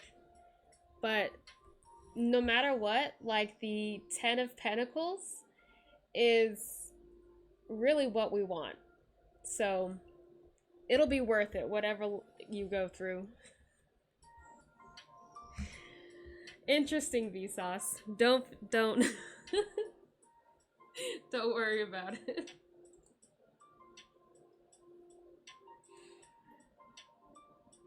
No one is offended by your name.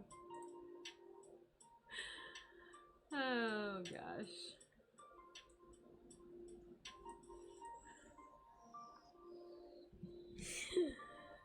What would you like to ask?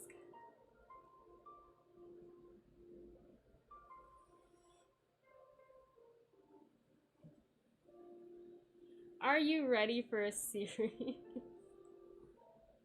relationship? There's nothing to be ashamed of. Like that word is not grotesque. That word is not bad. It's all about, you know, how you feel about it, obviously, but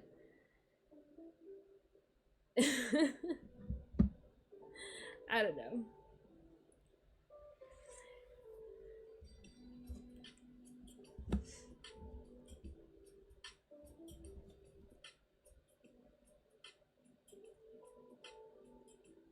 Human anatomy is not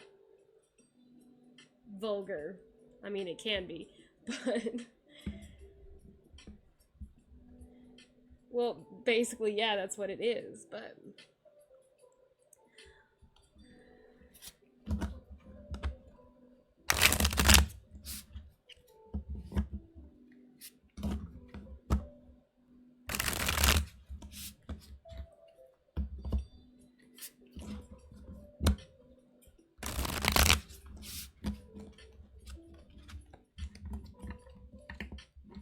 sour. Oh.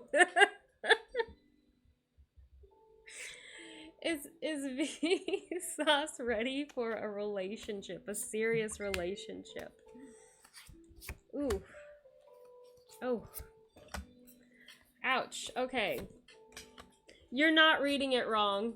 It is what it is.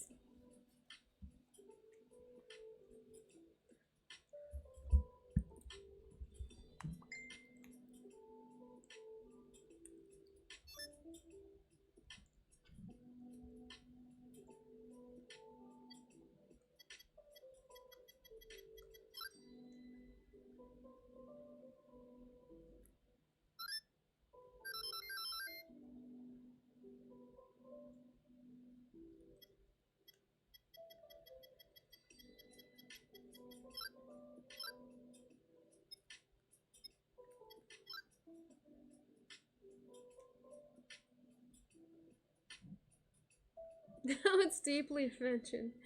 Yes, Garbo. Hi, Garbo.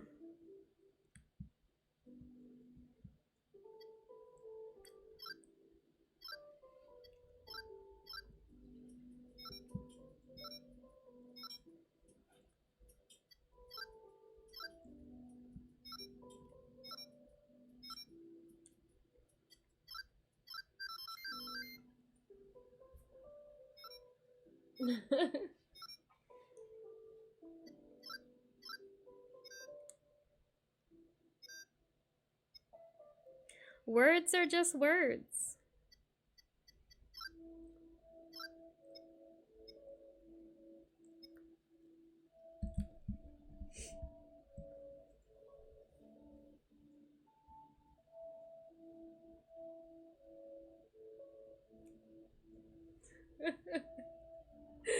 I actually was thinking the complete opposite. I was thinking maybe you're a little bit young.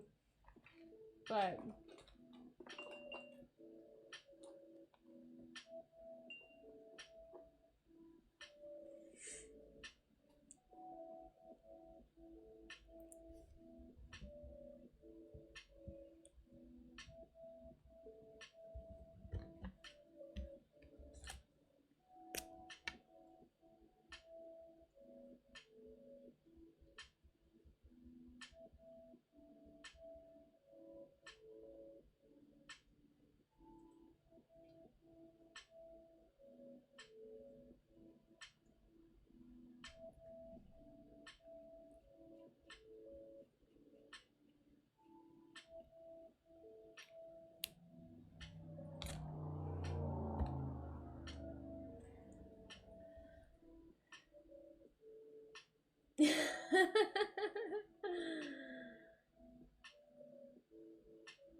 All right, so Vsauce,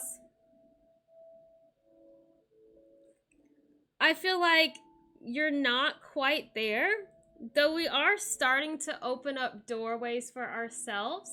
There's still concern here.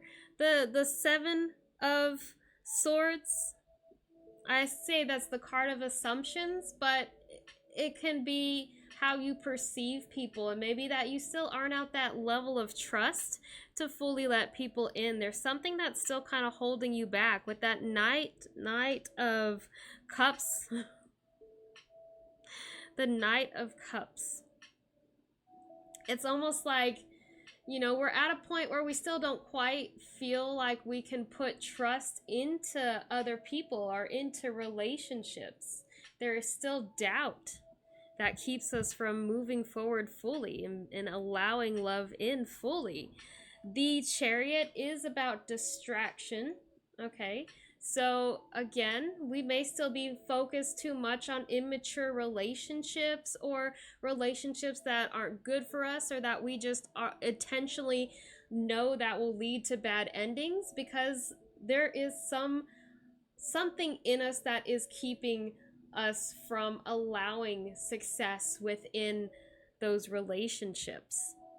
So we may intentionally seek out people that we know is just gonna lead to an end because we aren't quite ready. But the Two of Wands shows a change happening. Maybe we are at the point where we at least want to start opening up doorways for us to allow for a more stable relationship. There is a curiosity there, a want. So we just need to figure out how we can keep ourselves from falling into these same traps. Find a new way of doing things. Explore different, maybe, relationships that you wouldn't typically explore. Again, more committed relationships. So there's a want for something more stable, but our subconscious is still kind of creating places for sabotage to happen, self-sabotage. But I think once you kind of figure out what behaviors you are actually exhibiting that hold you back, then you'll understand how to do things differently. You're kind of attached to casual relationships. And that makes sense here. Because then we don't have to put, too much weight in this relationship. But I feel like it's not really something that's going to lead you to satisfaction. You need a deeper kind of love. You need a more committed relationship for yourself. You just need to learn how to change, again, the way you pursue people, maybe. And you're figuring that out. I feel like this is really the time, again, for you to do something differently. Go after different people that you typically wouldn't go after.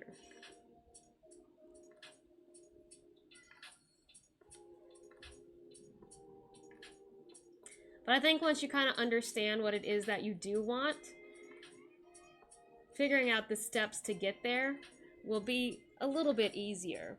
Because I think you already know what not to do, which is the behavior you may be repeating, right?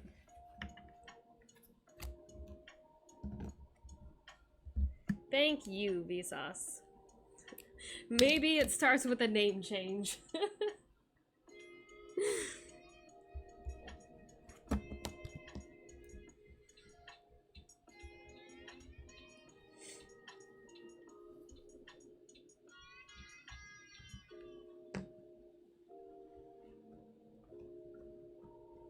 I love my cards. I love looking at them together.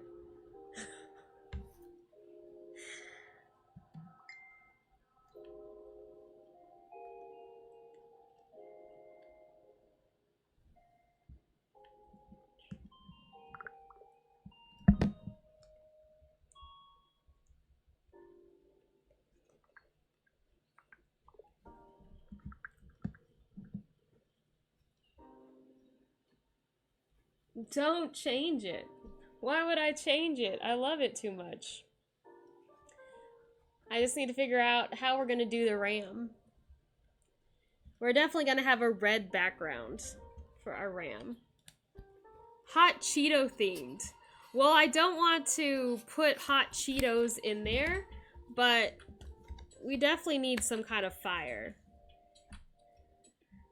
My first thought was a desert ram, but the Emperor isn't really represented by a desert. Oh, okay. The Kuchimon name. Don't change it. I got you.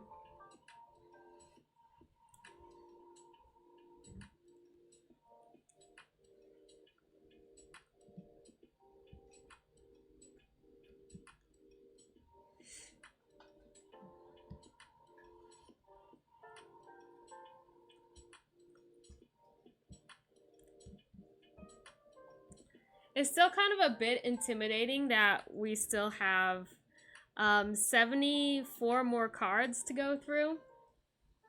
But I hope that, you know, people will stick around for it at least. Even when we don't have readings. I feel like the ram definitely needs a beard. Maybe that... Oh god, that reminds me of someone else.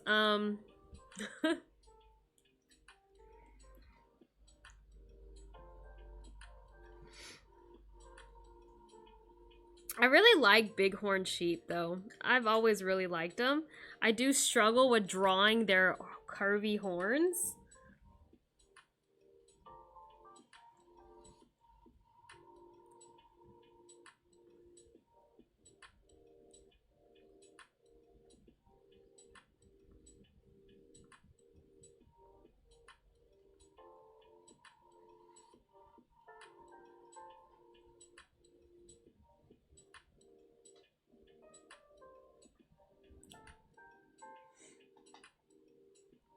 A goatee, like a goat.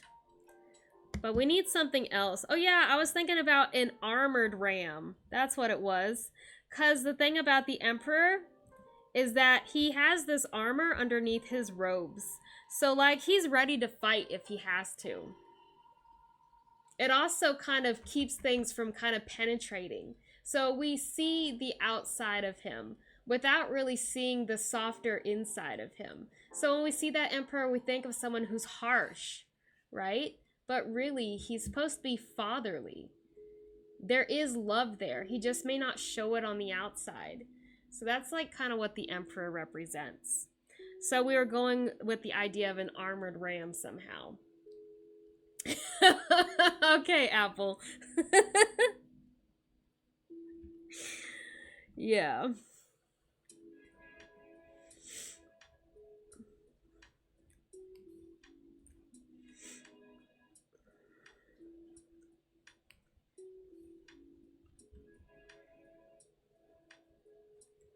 They really are kind of like big and buff, big and muscly. I always loved rams. When you can go up in the mountains and see the bighorn sheeps like crawling in the mountains. Crawling.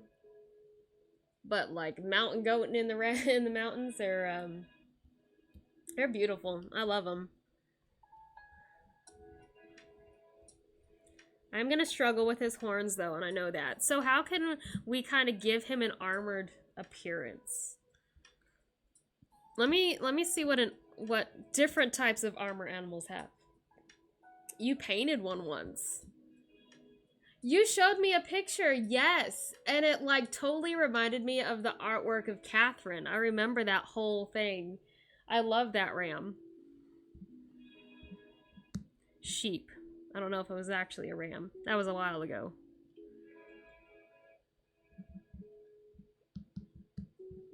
We could make it look kind of like an armadillo. So the armadillo has his little, very simple.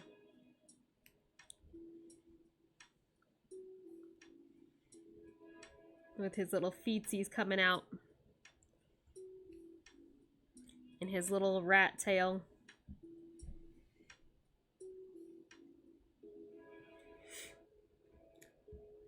There's also the pangolin, which has like the scales, but I don't think that translates very well in art, honestly.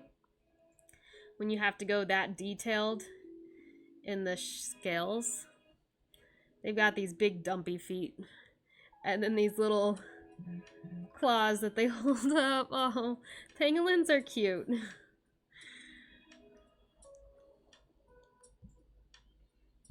Oh yeah, there it is. I love that.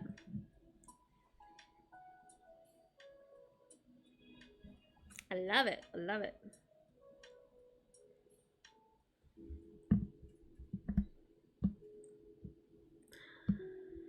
What other kind of armored animals? That is not an armadillo. What is that? It says armadillo. Maybe it's a different kind of armadillo. That's interesting. Alright, there's an armored guinea pig. We could do armor. Okay, like, I don't hate this armor on this cat. We could do something like that. But again, a crawfish. Okay, that's an interesting idea.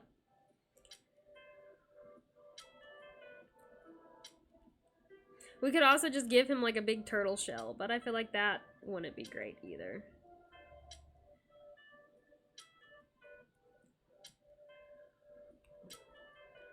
Crawfish.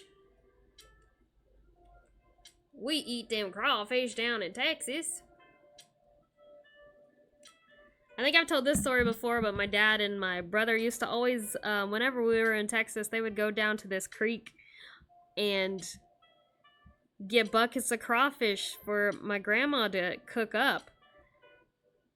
And the very thought of eating anything out of that creek totally grosses me out. But I hate seafood of all kinds. Fish, crawfish, anything. I don't like anything that lives in the water.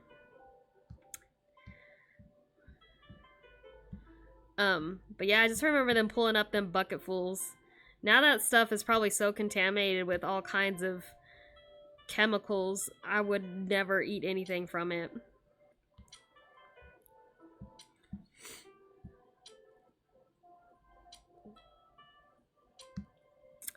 No, sea fish is gross.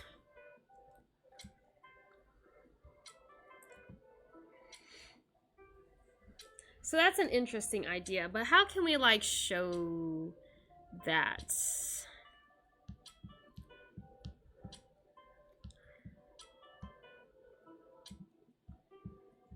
I think we kind of need like, to fit it in, we'd need him to be standing and then head facing this way.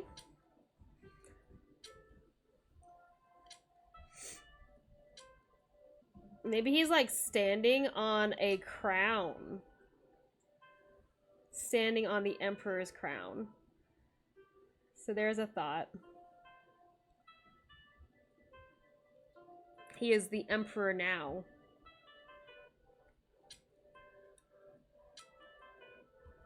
Alright, I kind of like this. Only Louisiana makes proper seafood. Well, joke's on you, a lot of people from Louisiana have moved to Texas during the hurricane, so... Mostly Louisiana over here now.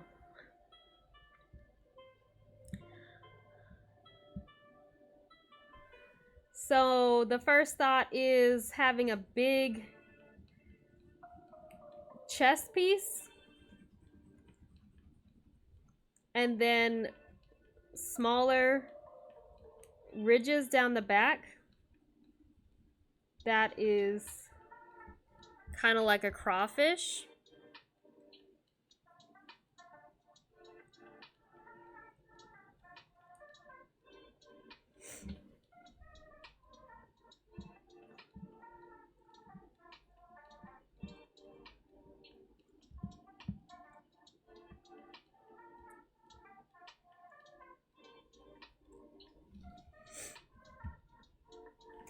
And then, I don't know, we could go with scales like this.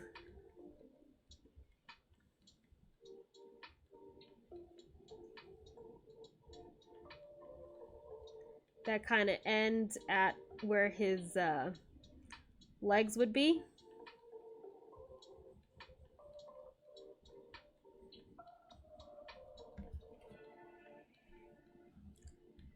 And then he would need like some kind of helmet. We could do something like this.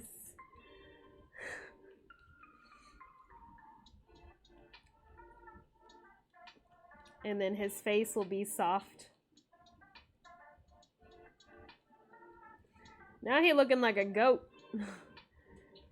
Okay, but I don't hate him. He's kind of cute.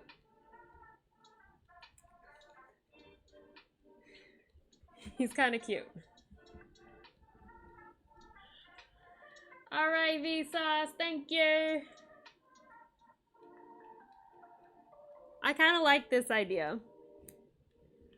And then he'll have the big mountains in the background. Hey, Tyson.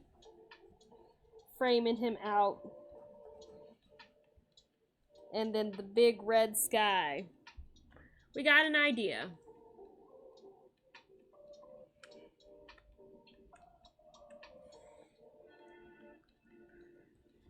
Hey, quit eating my stuff. Go away. Tyson.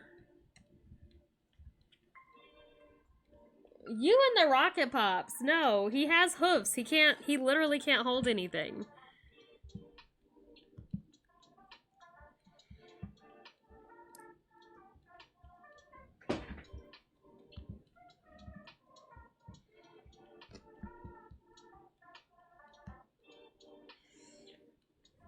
I feel like I want to make his horns like really twisty.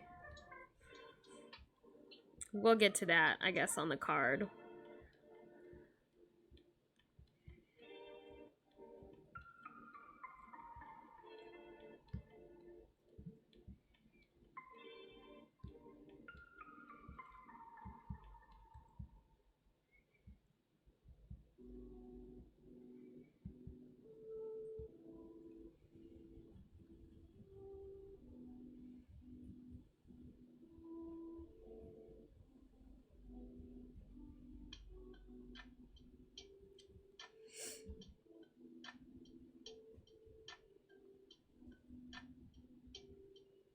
How would his leg go?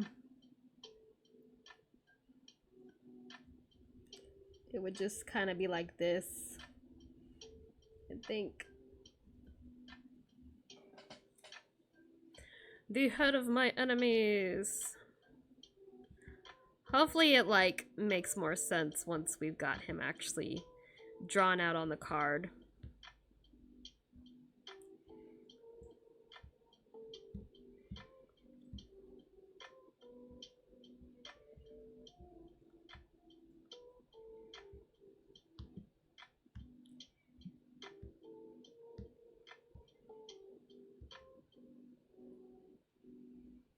We call the cliff a rock.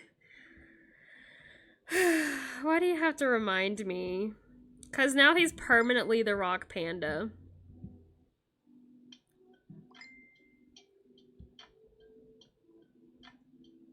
Garbo says, is Vsauce's name? Are you serious? Really a Bulbasaur reference? Because I never got that. Are you freaking kidding me? He's gotta be joking. Obviously, it's a Bulbasaur reference. Like, I don't even know what to think right now.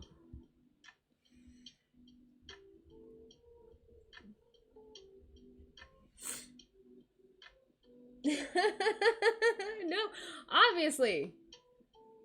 You're 5. Okay. Then you shouldn't even know what it refers to if you're 5. Are you home?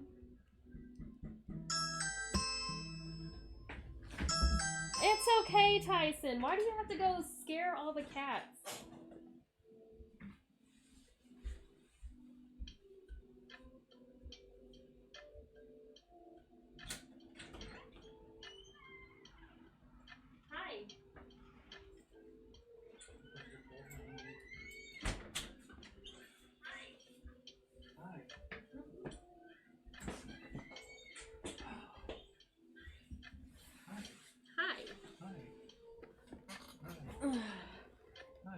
There's someone at the door. Can you see who it is?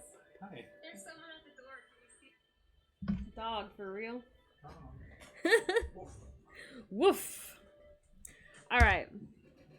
You got my dirty sock? No, I don't want your dirty Draw my socks. dirty socks. No, I'm not gonna draw your dirty socks. I'm annoying.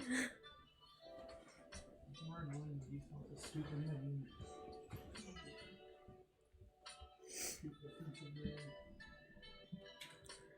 Dun, dun, dun, dun, dun, dun, dun. You know that? What? Can you tell Vsauce not deeply offended?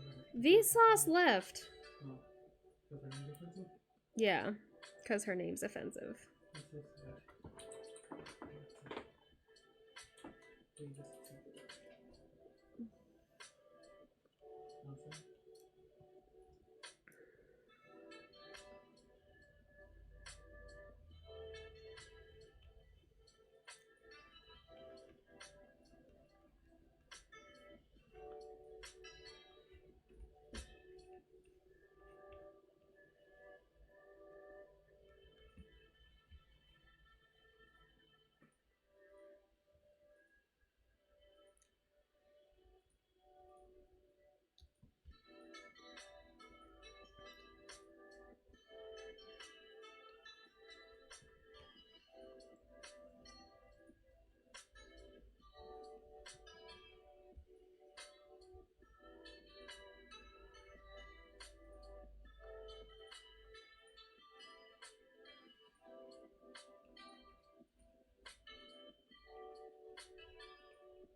I may not have enough room to do the plan that I had planned. Unless I make him very short-legged.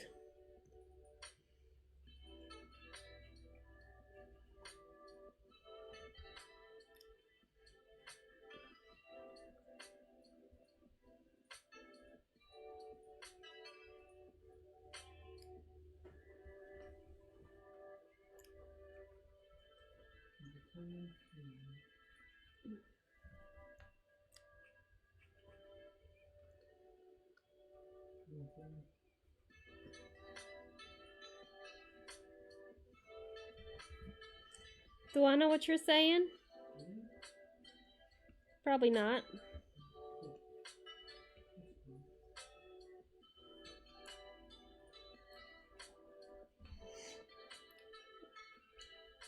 So I'm not really sure how this big chess piece would come about.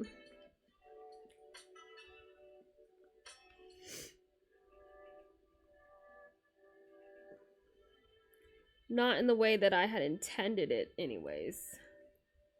I'll have to think on that a little bit more.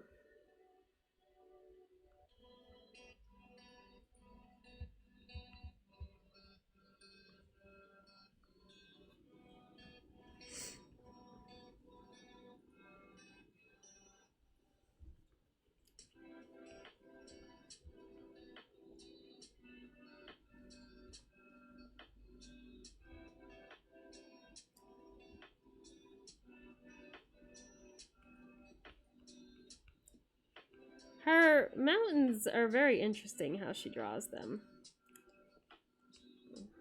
I'm really not sure.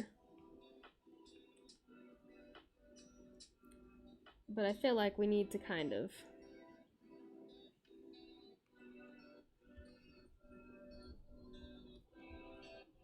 repeat that pattern that we have here. We can't see. Well, I can't see anything now with Pigeon.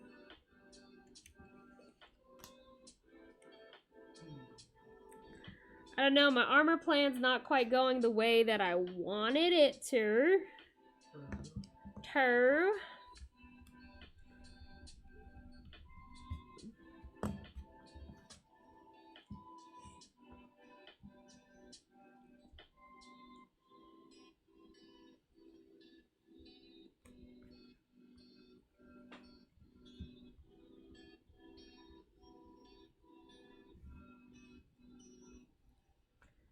It's very hard to see. I keep getting thwacked in the face.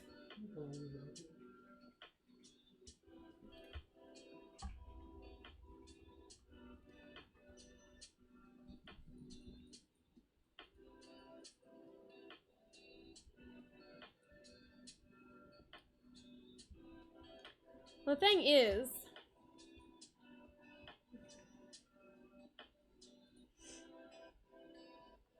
I don't know if I should have it kind of curved this way, or if I should have it straight up.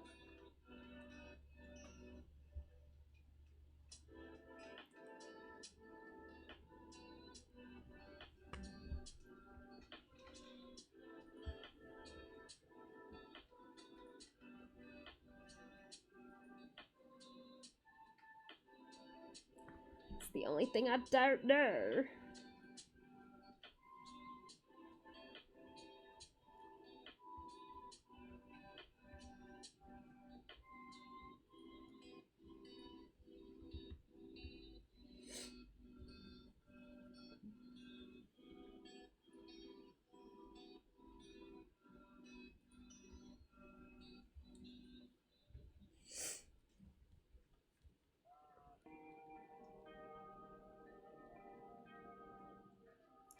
And I really didn't leave any room for words.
Mm.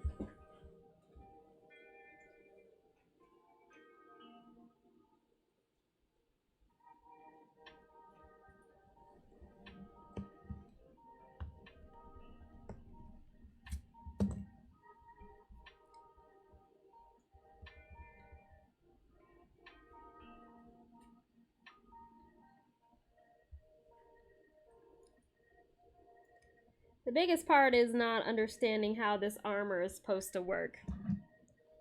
So let's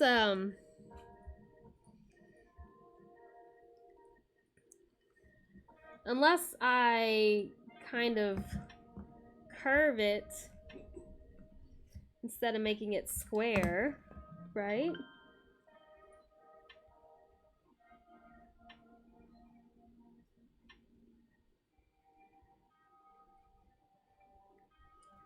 Alright, okay, I can kind of see that.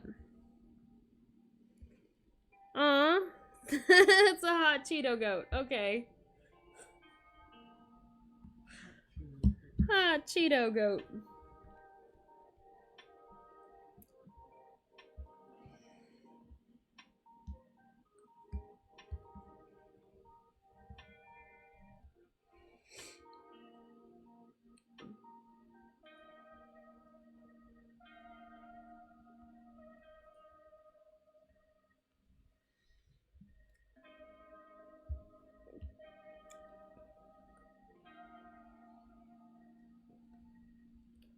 They have these very big, broad chests here.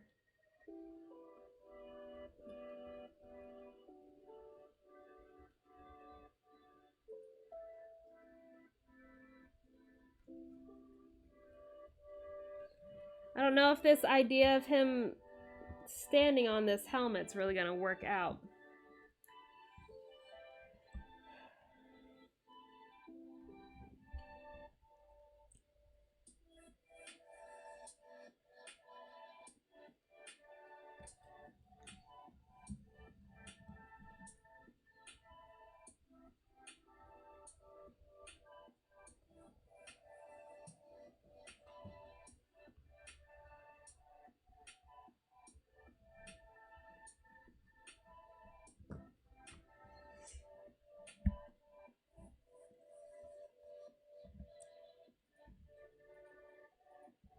He's such a big guy.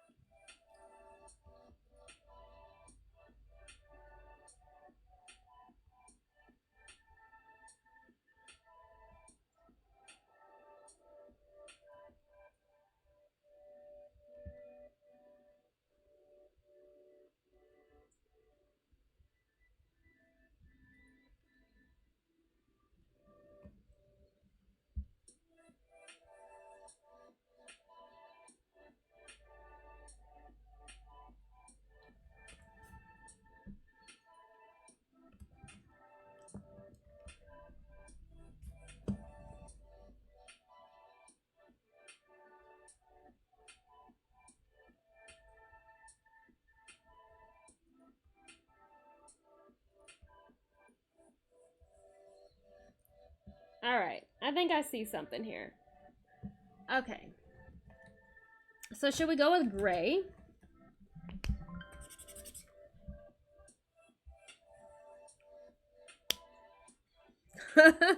Okay, that's cute. I think this gray is about had it. Let's see.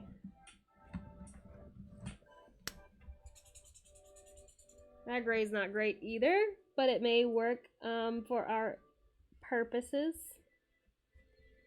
All right. So I feel like we can take this gray to his horns too.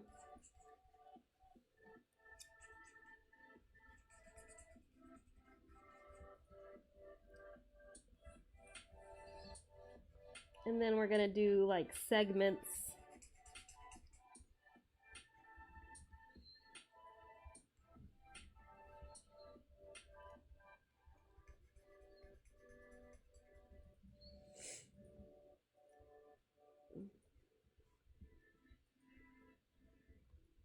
And then maybe like a small one on the hip.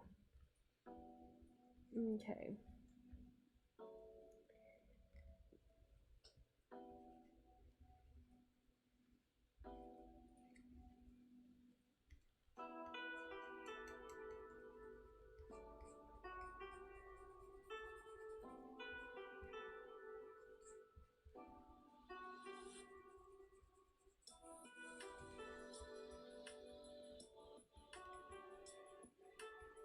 No backing out now.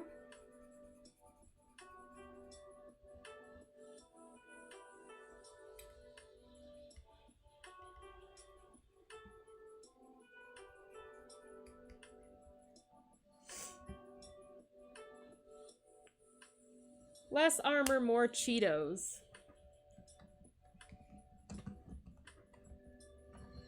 Are we sticking with this crown? I don't know, we kind of need to work out his hoofs here.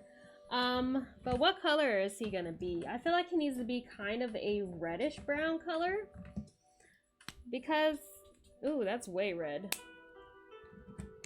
The Emperor is in red robes. What color is this? Ooh, that's like pink.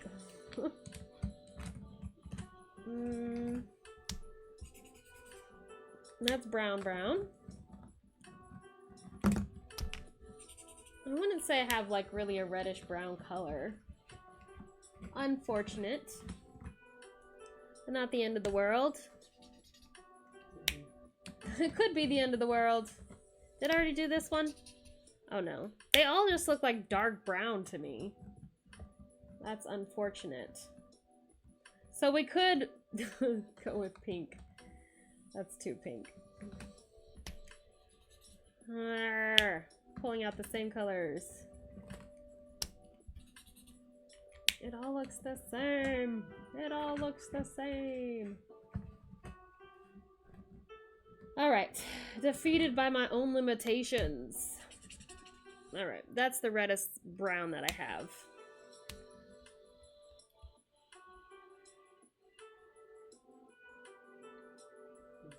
Oh, I forgot that his armor comes down. Ah, heck and heck. What color did I use for his armor? His armor comes down on his face.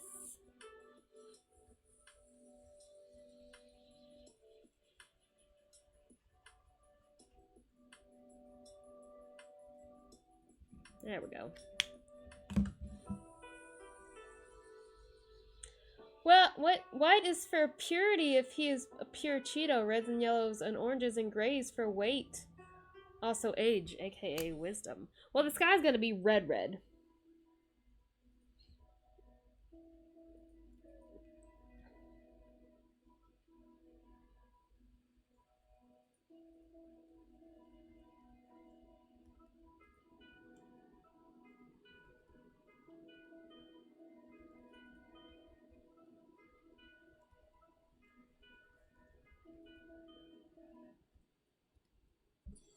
I'm gonna struggle as I start to lose the lines here.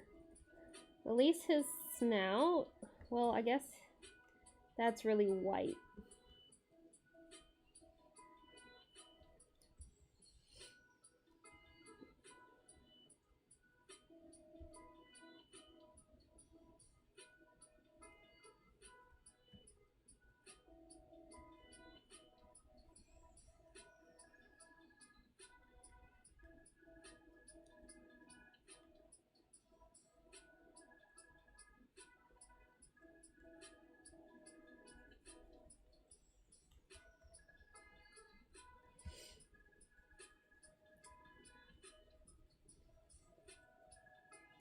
And then the mountains behind him are yellow.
And then yellow for the mountains in the background.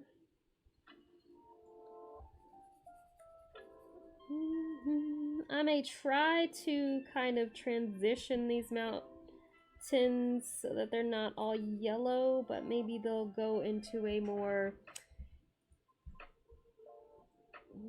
I don't know if they should go into a deeper orange or if they should have oranger on top and then go into a more yellow. I haven't decided that much. But the sky is going to be red with the blood of our enemies. Weird. That's not weird. That's how it goes.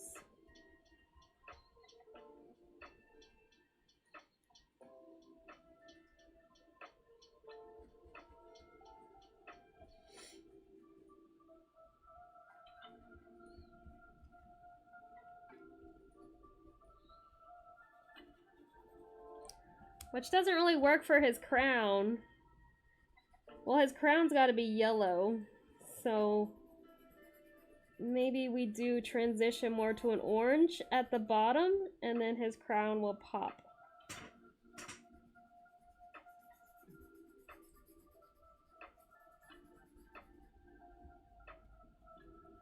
I haven't quite figured out his feet over here yet, so we're still working on that.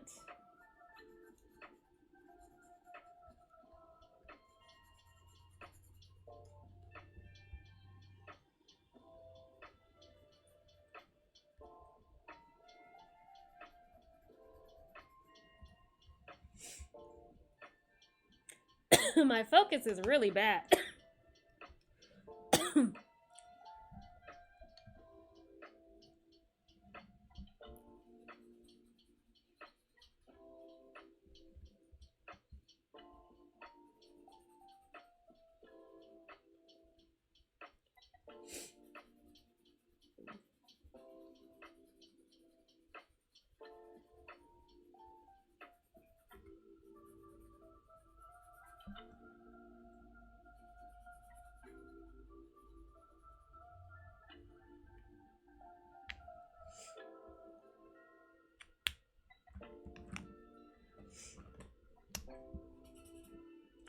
That might be too orange. I know I have an orange-yellow color.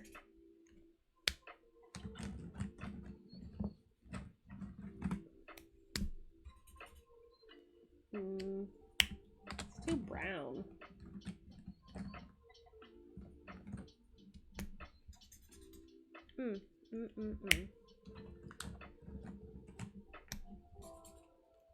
Yeah, it's not working. Yellow, orange, yellow, orange.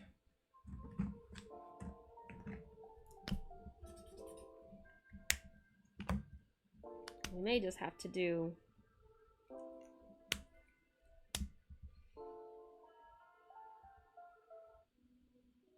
I don't know if I can like smudge this. I can kind of.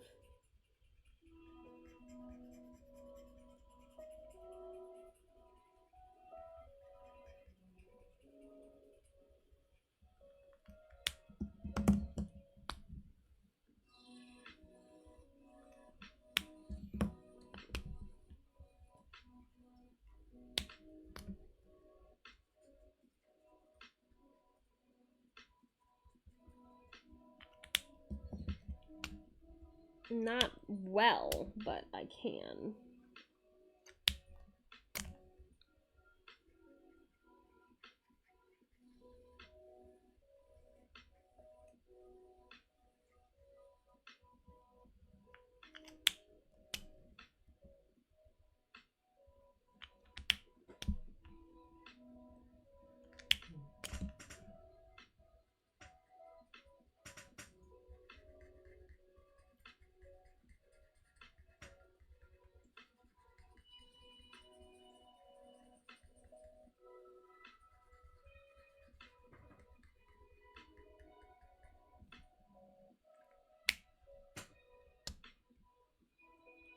He looks like a hot dog bun.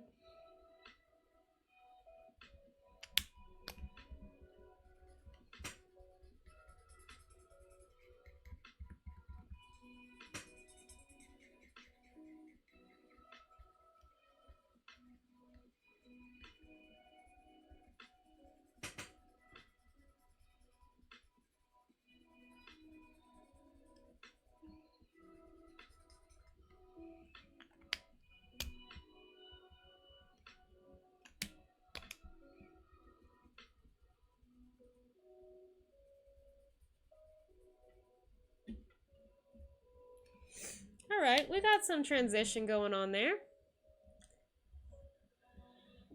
Hello, heart. Hearts. So do I really want to make the sky red or do I want to make it orange?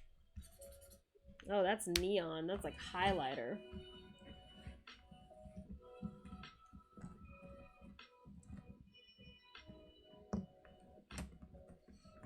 I think orange would probably be better.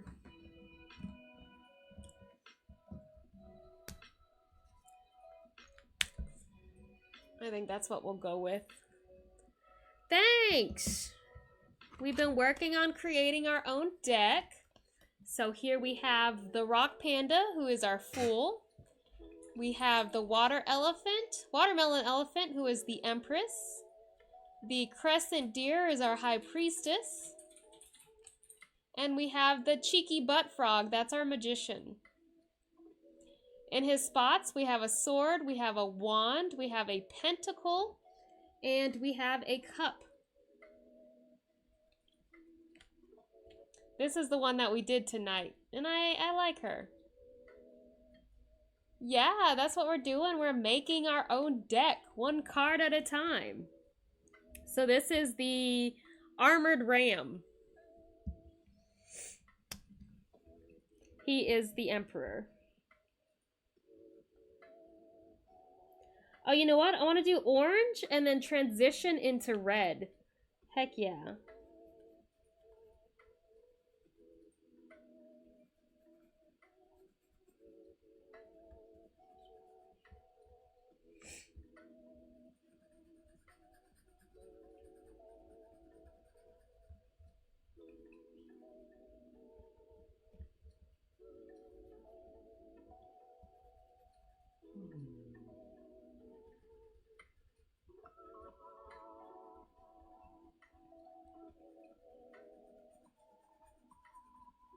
Who's after the magician? I mean, not the magician. Who's after the Emperor? The Hierophant? So we're gonna need some suggestions for what the Hierophant should be. Tyson. I feel like the Hierophant should be some kind of bird. You have a routine on this portfolio? No.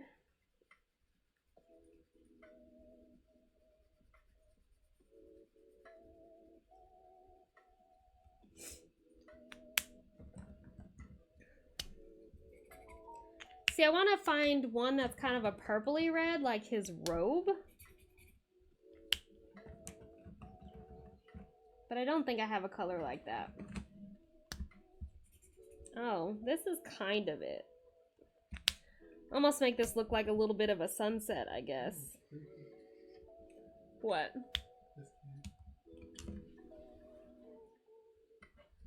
Ooh, creepy.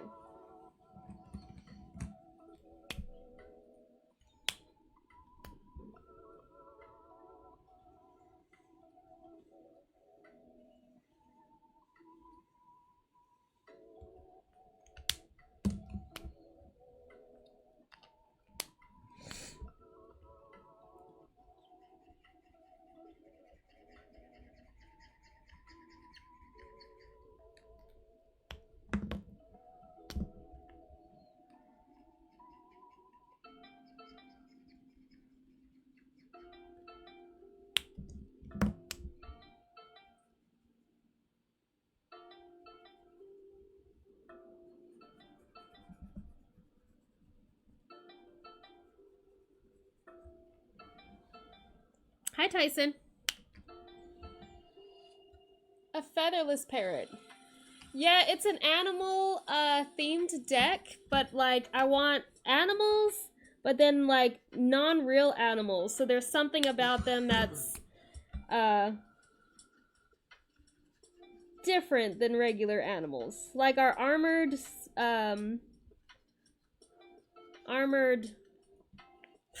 ram here. He has armor kind of like an armadillo.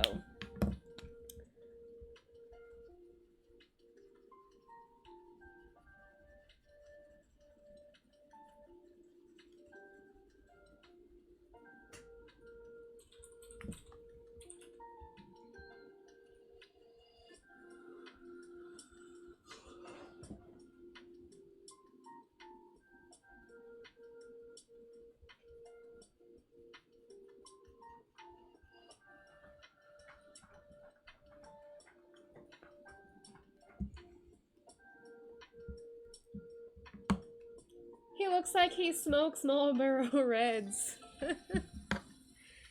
Yeah. I still haven't worked out his crown bit though.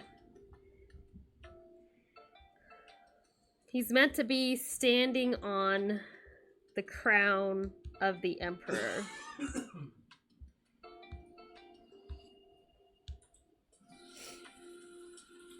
but we've sort of ran out of room.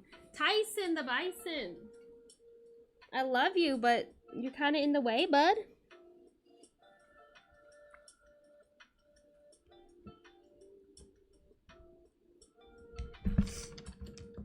Maybe if I erase.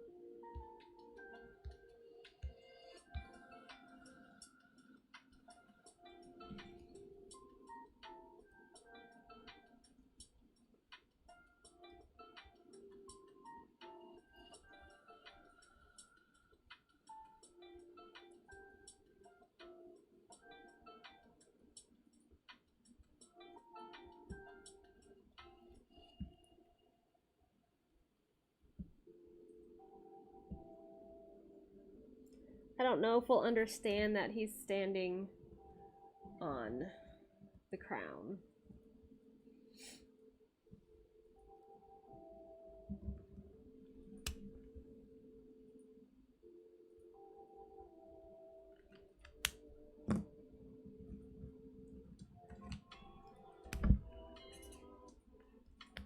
Eeh. Maybe I should do like a really fluorescent yellow.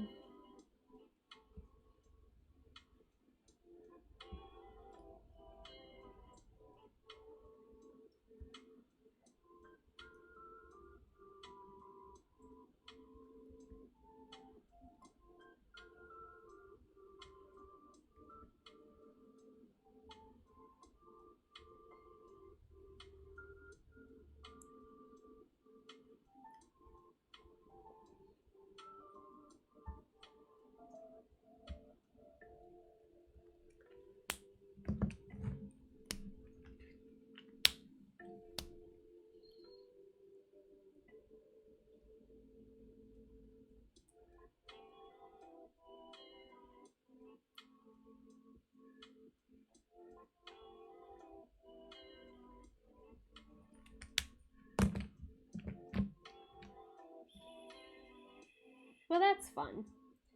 I put up the brown that I was using.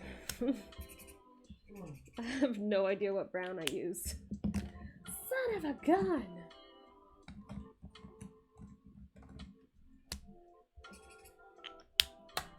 Why did I do that? Good night, Apple. Yeah, we are going to call it a night when we finish this little guy.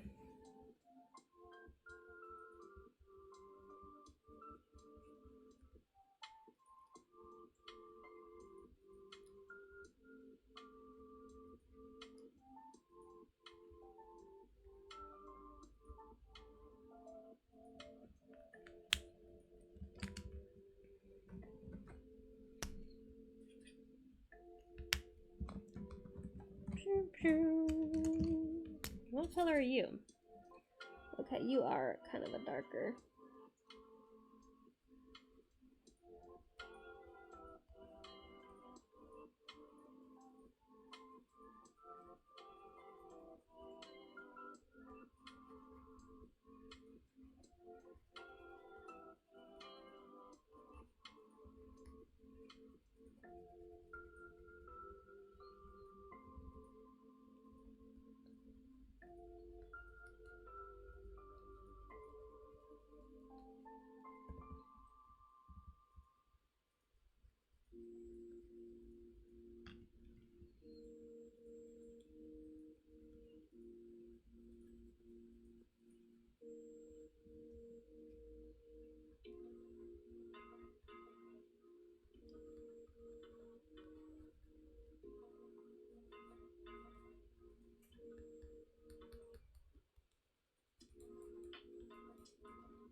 All right, I need kind of a darker gray. That's black.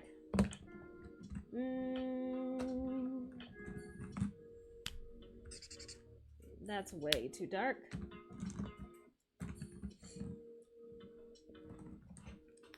Probably not that one. Eeh. Eeh.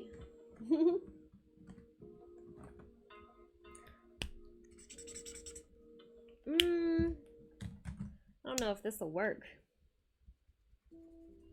No, that doesn't even work. Okay, so we might just go ahead and go with that gray.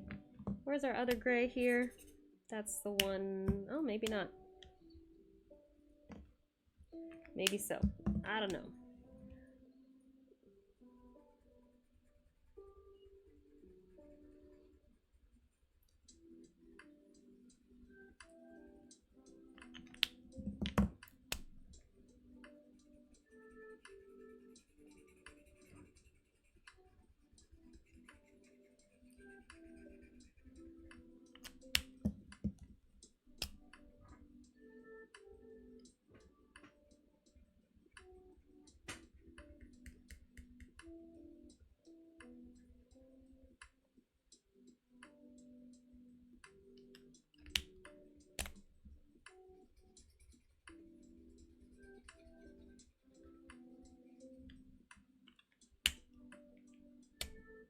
You like the dramatic colors.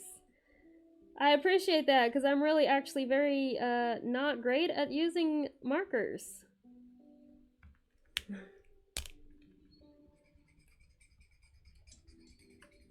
And I'm not so great with color theory, I would say as well.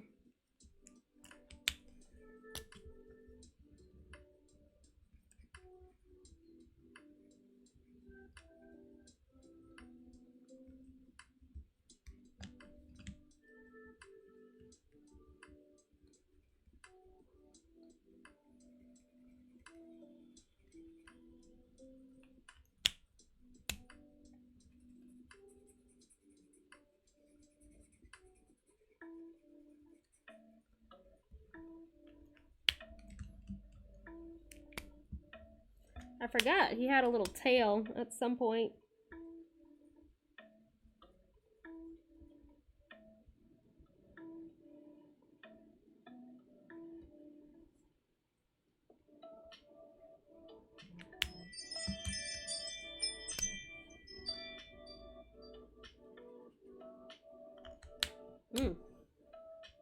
What color was I using?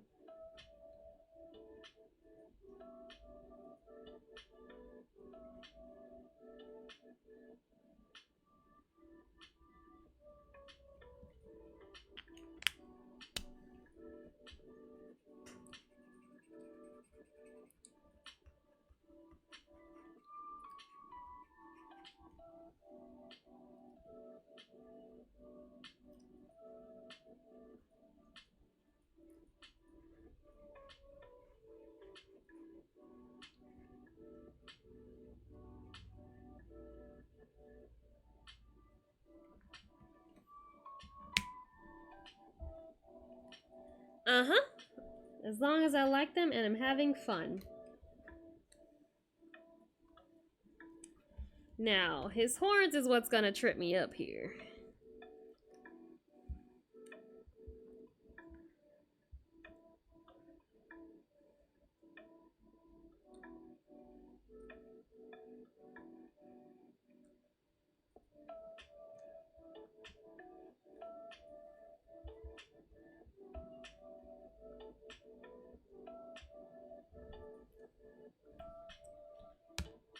Feel like we should maybe start out dark. Oop, that's not it.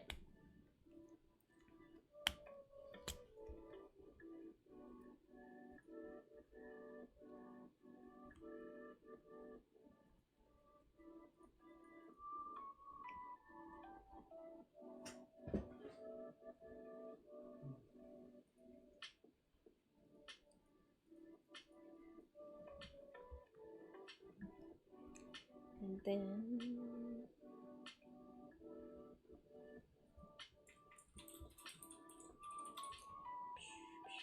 gonna bend down and what?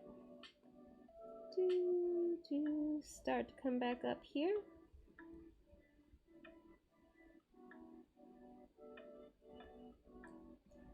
So this one's gonna go behind and start to come back up over here.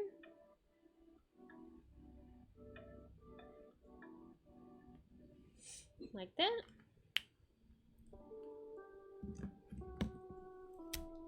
I feel like I want to add. Eeh, these markers are wrecked. Okay. I do want to add maybe a different line.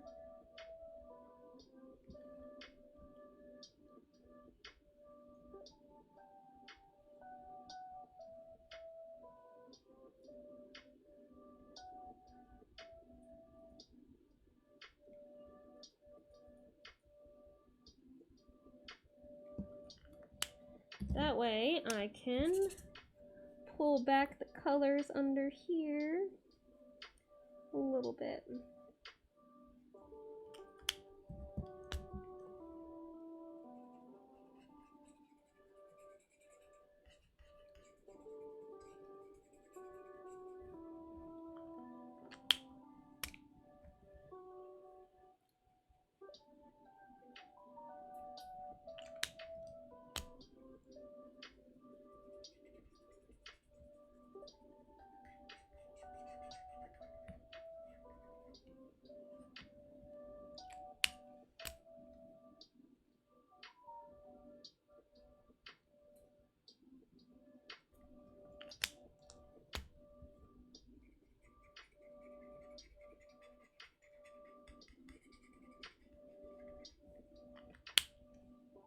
I think we're getting somewhere here.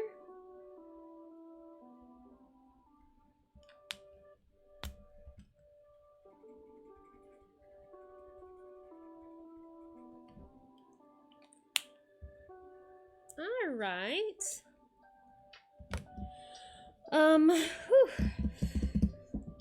So I kind of want to follow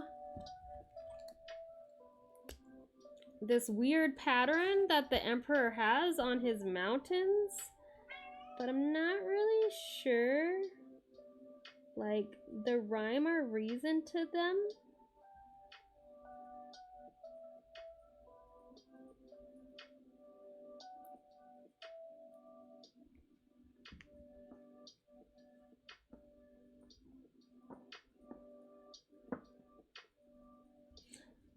Tyson, what are you doing?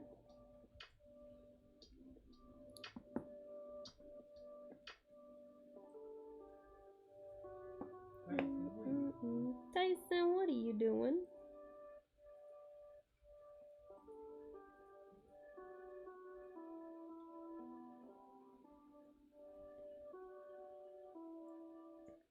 Gotta,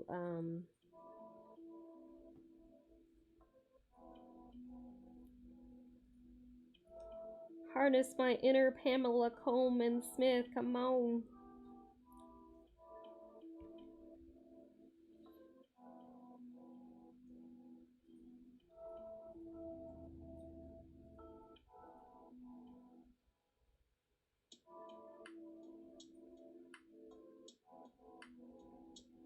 My guess is that she was kind of following different formations here.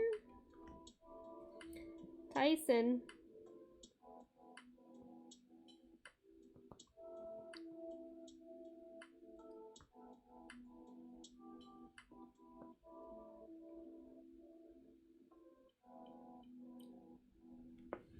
Tyson.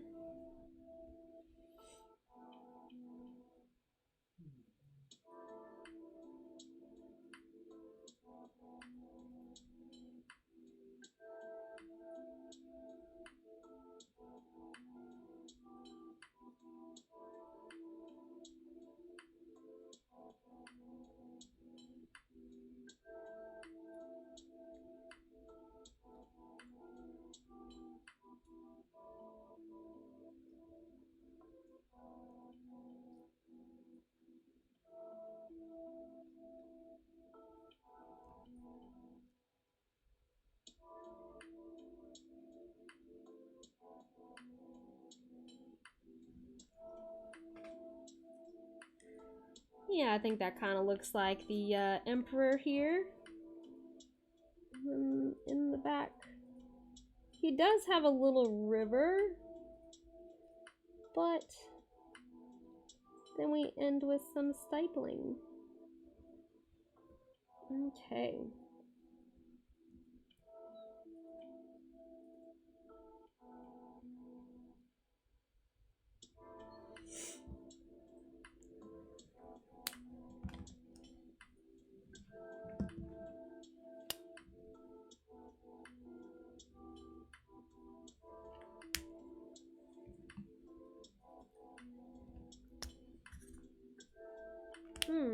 Which one is the dark gray color I was using?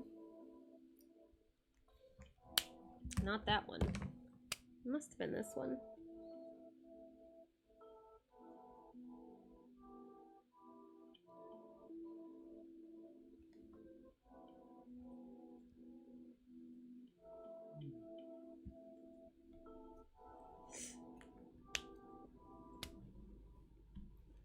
I wonder if I should. Probably not.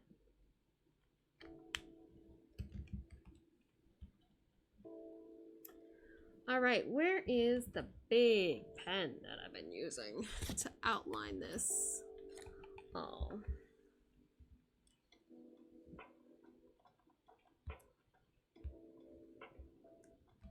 So I do need kind of a dark brown for his eyes.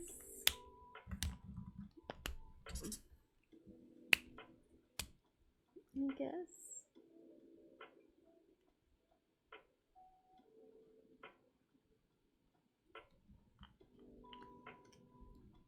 Okay.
Hi, Tyson.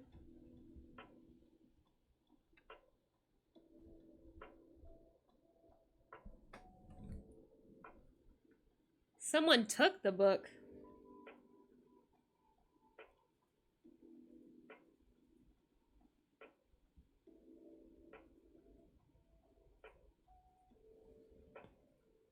That's a shame.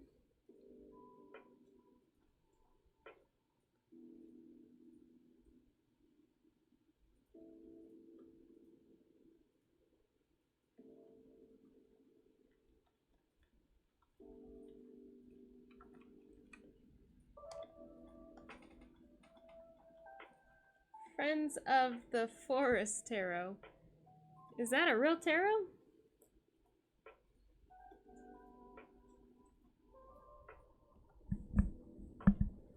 Tyson, bud. Son. Hey.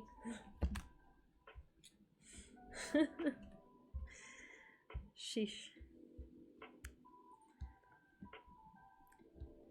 Baby, please don't come back. Mama loves you. But I can't see anything. Tyson, no. Honey, we've discussed that you can't eat any more of my cards, baby. You can't eat any more. No. If not food, then why food shake?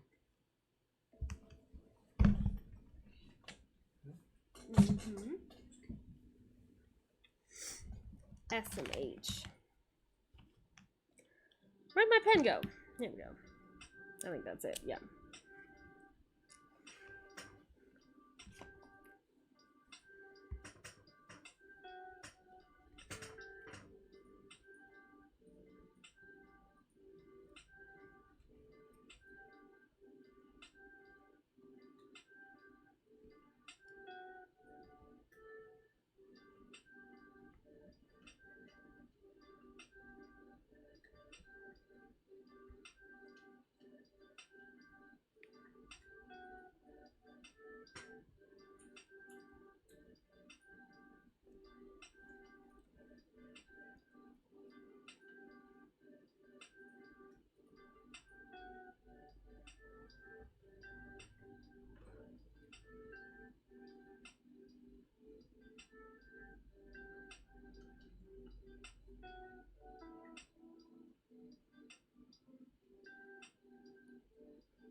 He's making them braille. Yes. Yes, if you want to look at it that way, look at it that way. He is making my cards braille. I appreciate his hard work.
Ah!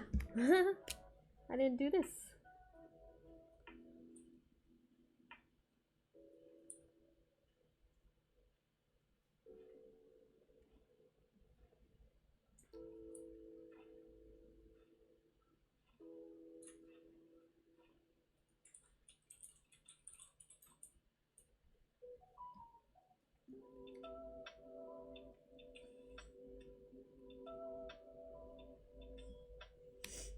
All right.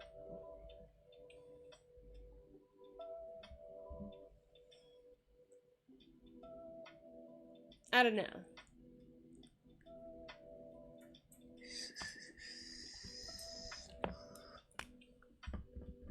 Yeah, I'll show the cards in just a moment.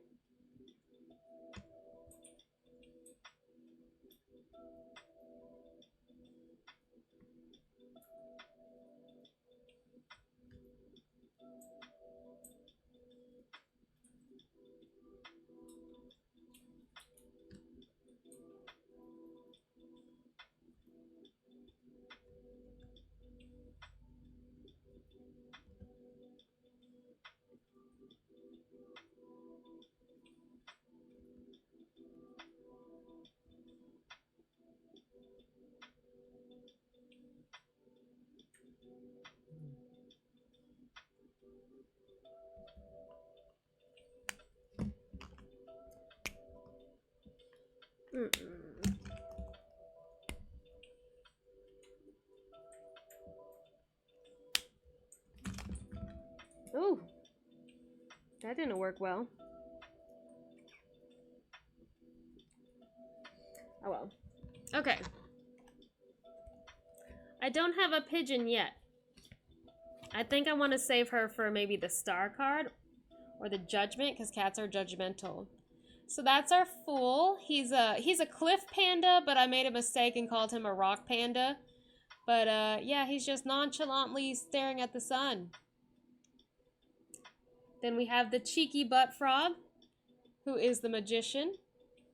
He's a little bit of a trickster. Don't know if we trust him. Then we have the crescent deer, who's mystical and intuitive, with her little pomegranates. Seeds of wisdom, we shall call them. And then we have the watermelon elephant,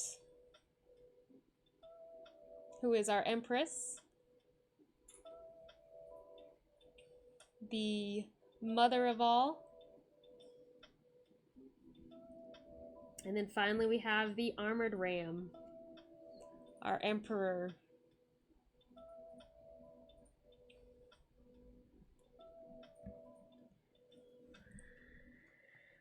So we still have a lot of cards to go, obviously. We'll have plenty of time to make more.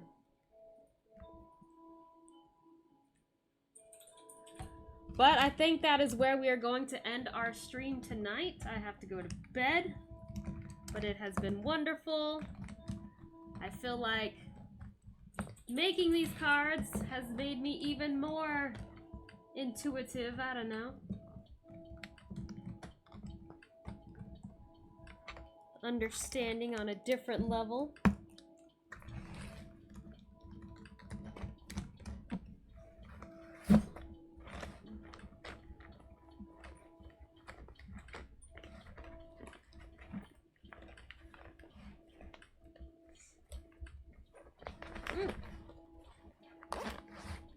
Gotta think about the Hierophant.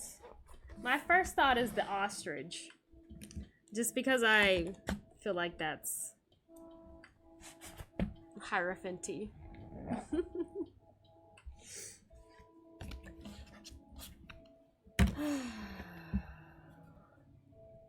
This was my favorite deck, and I had wished that nothing had ever happened to it, and I'm going to probably cry about that now.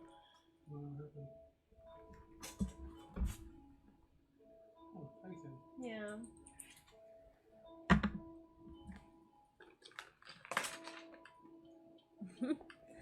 It's like, I'm gonna keep this one safe.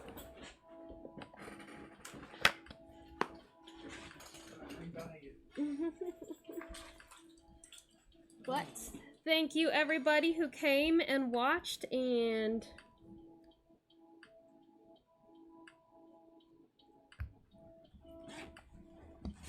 joined me in my nonsense here.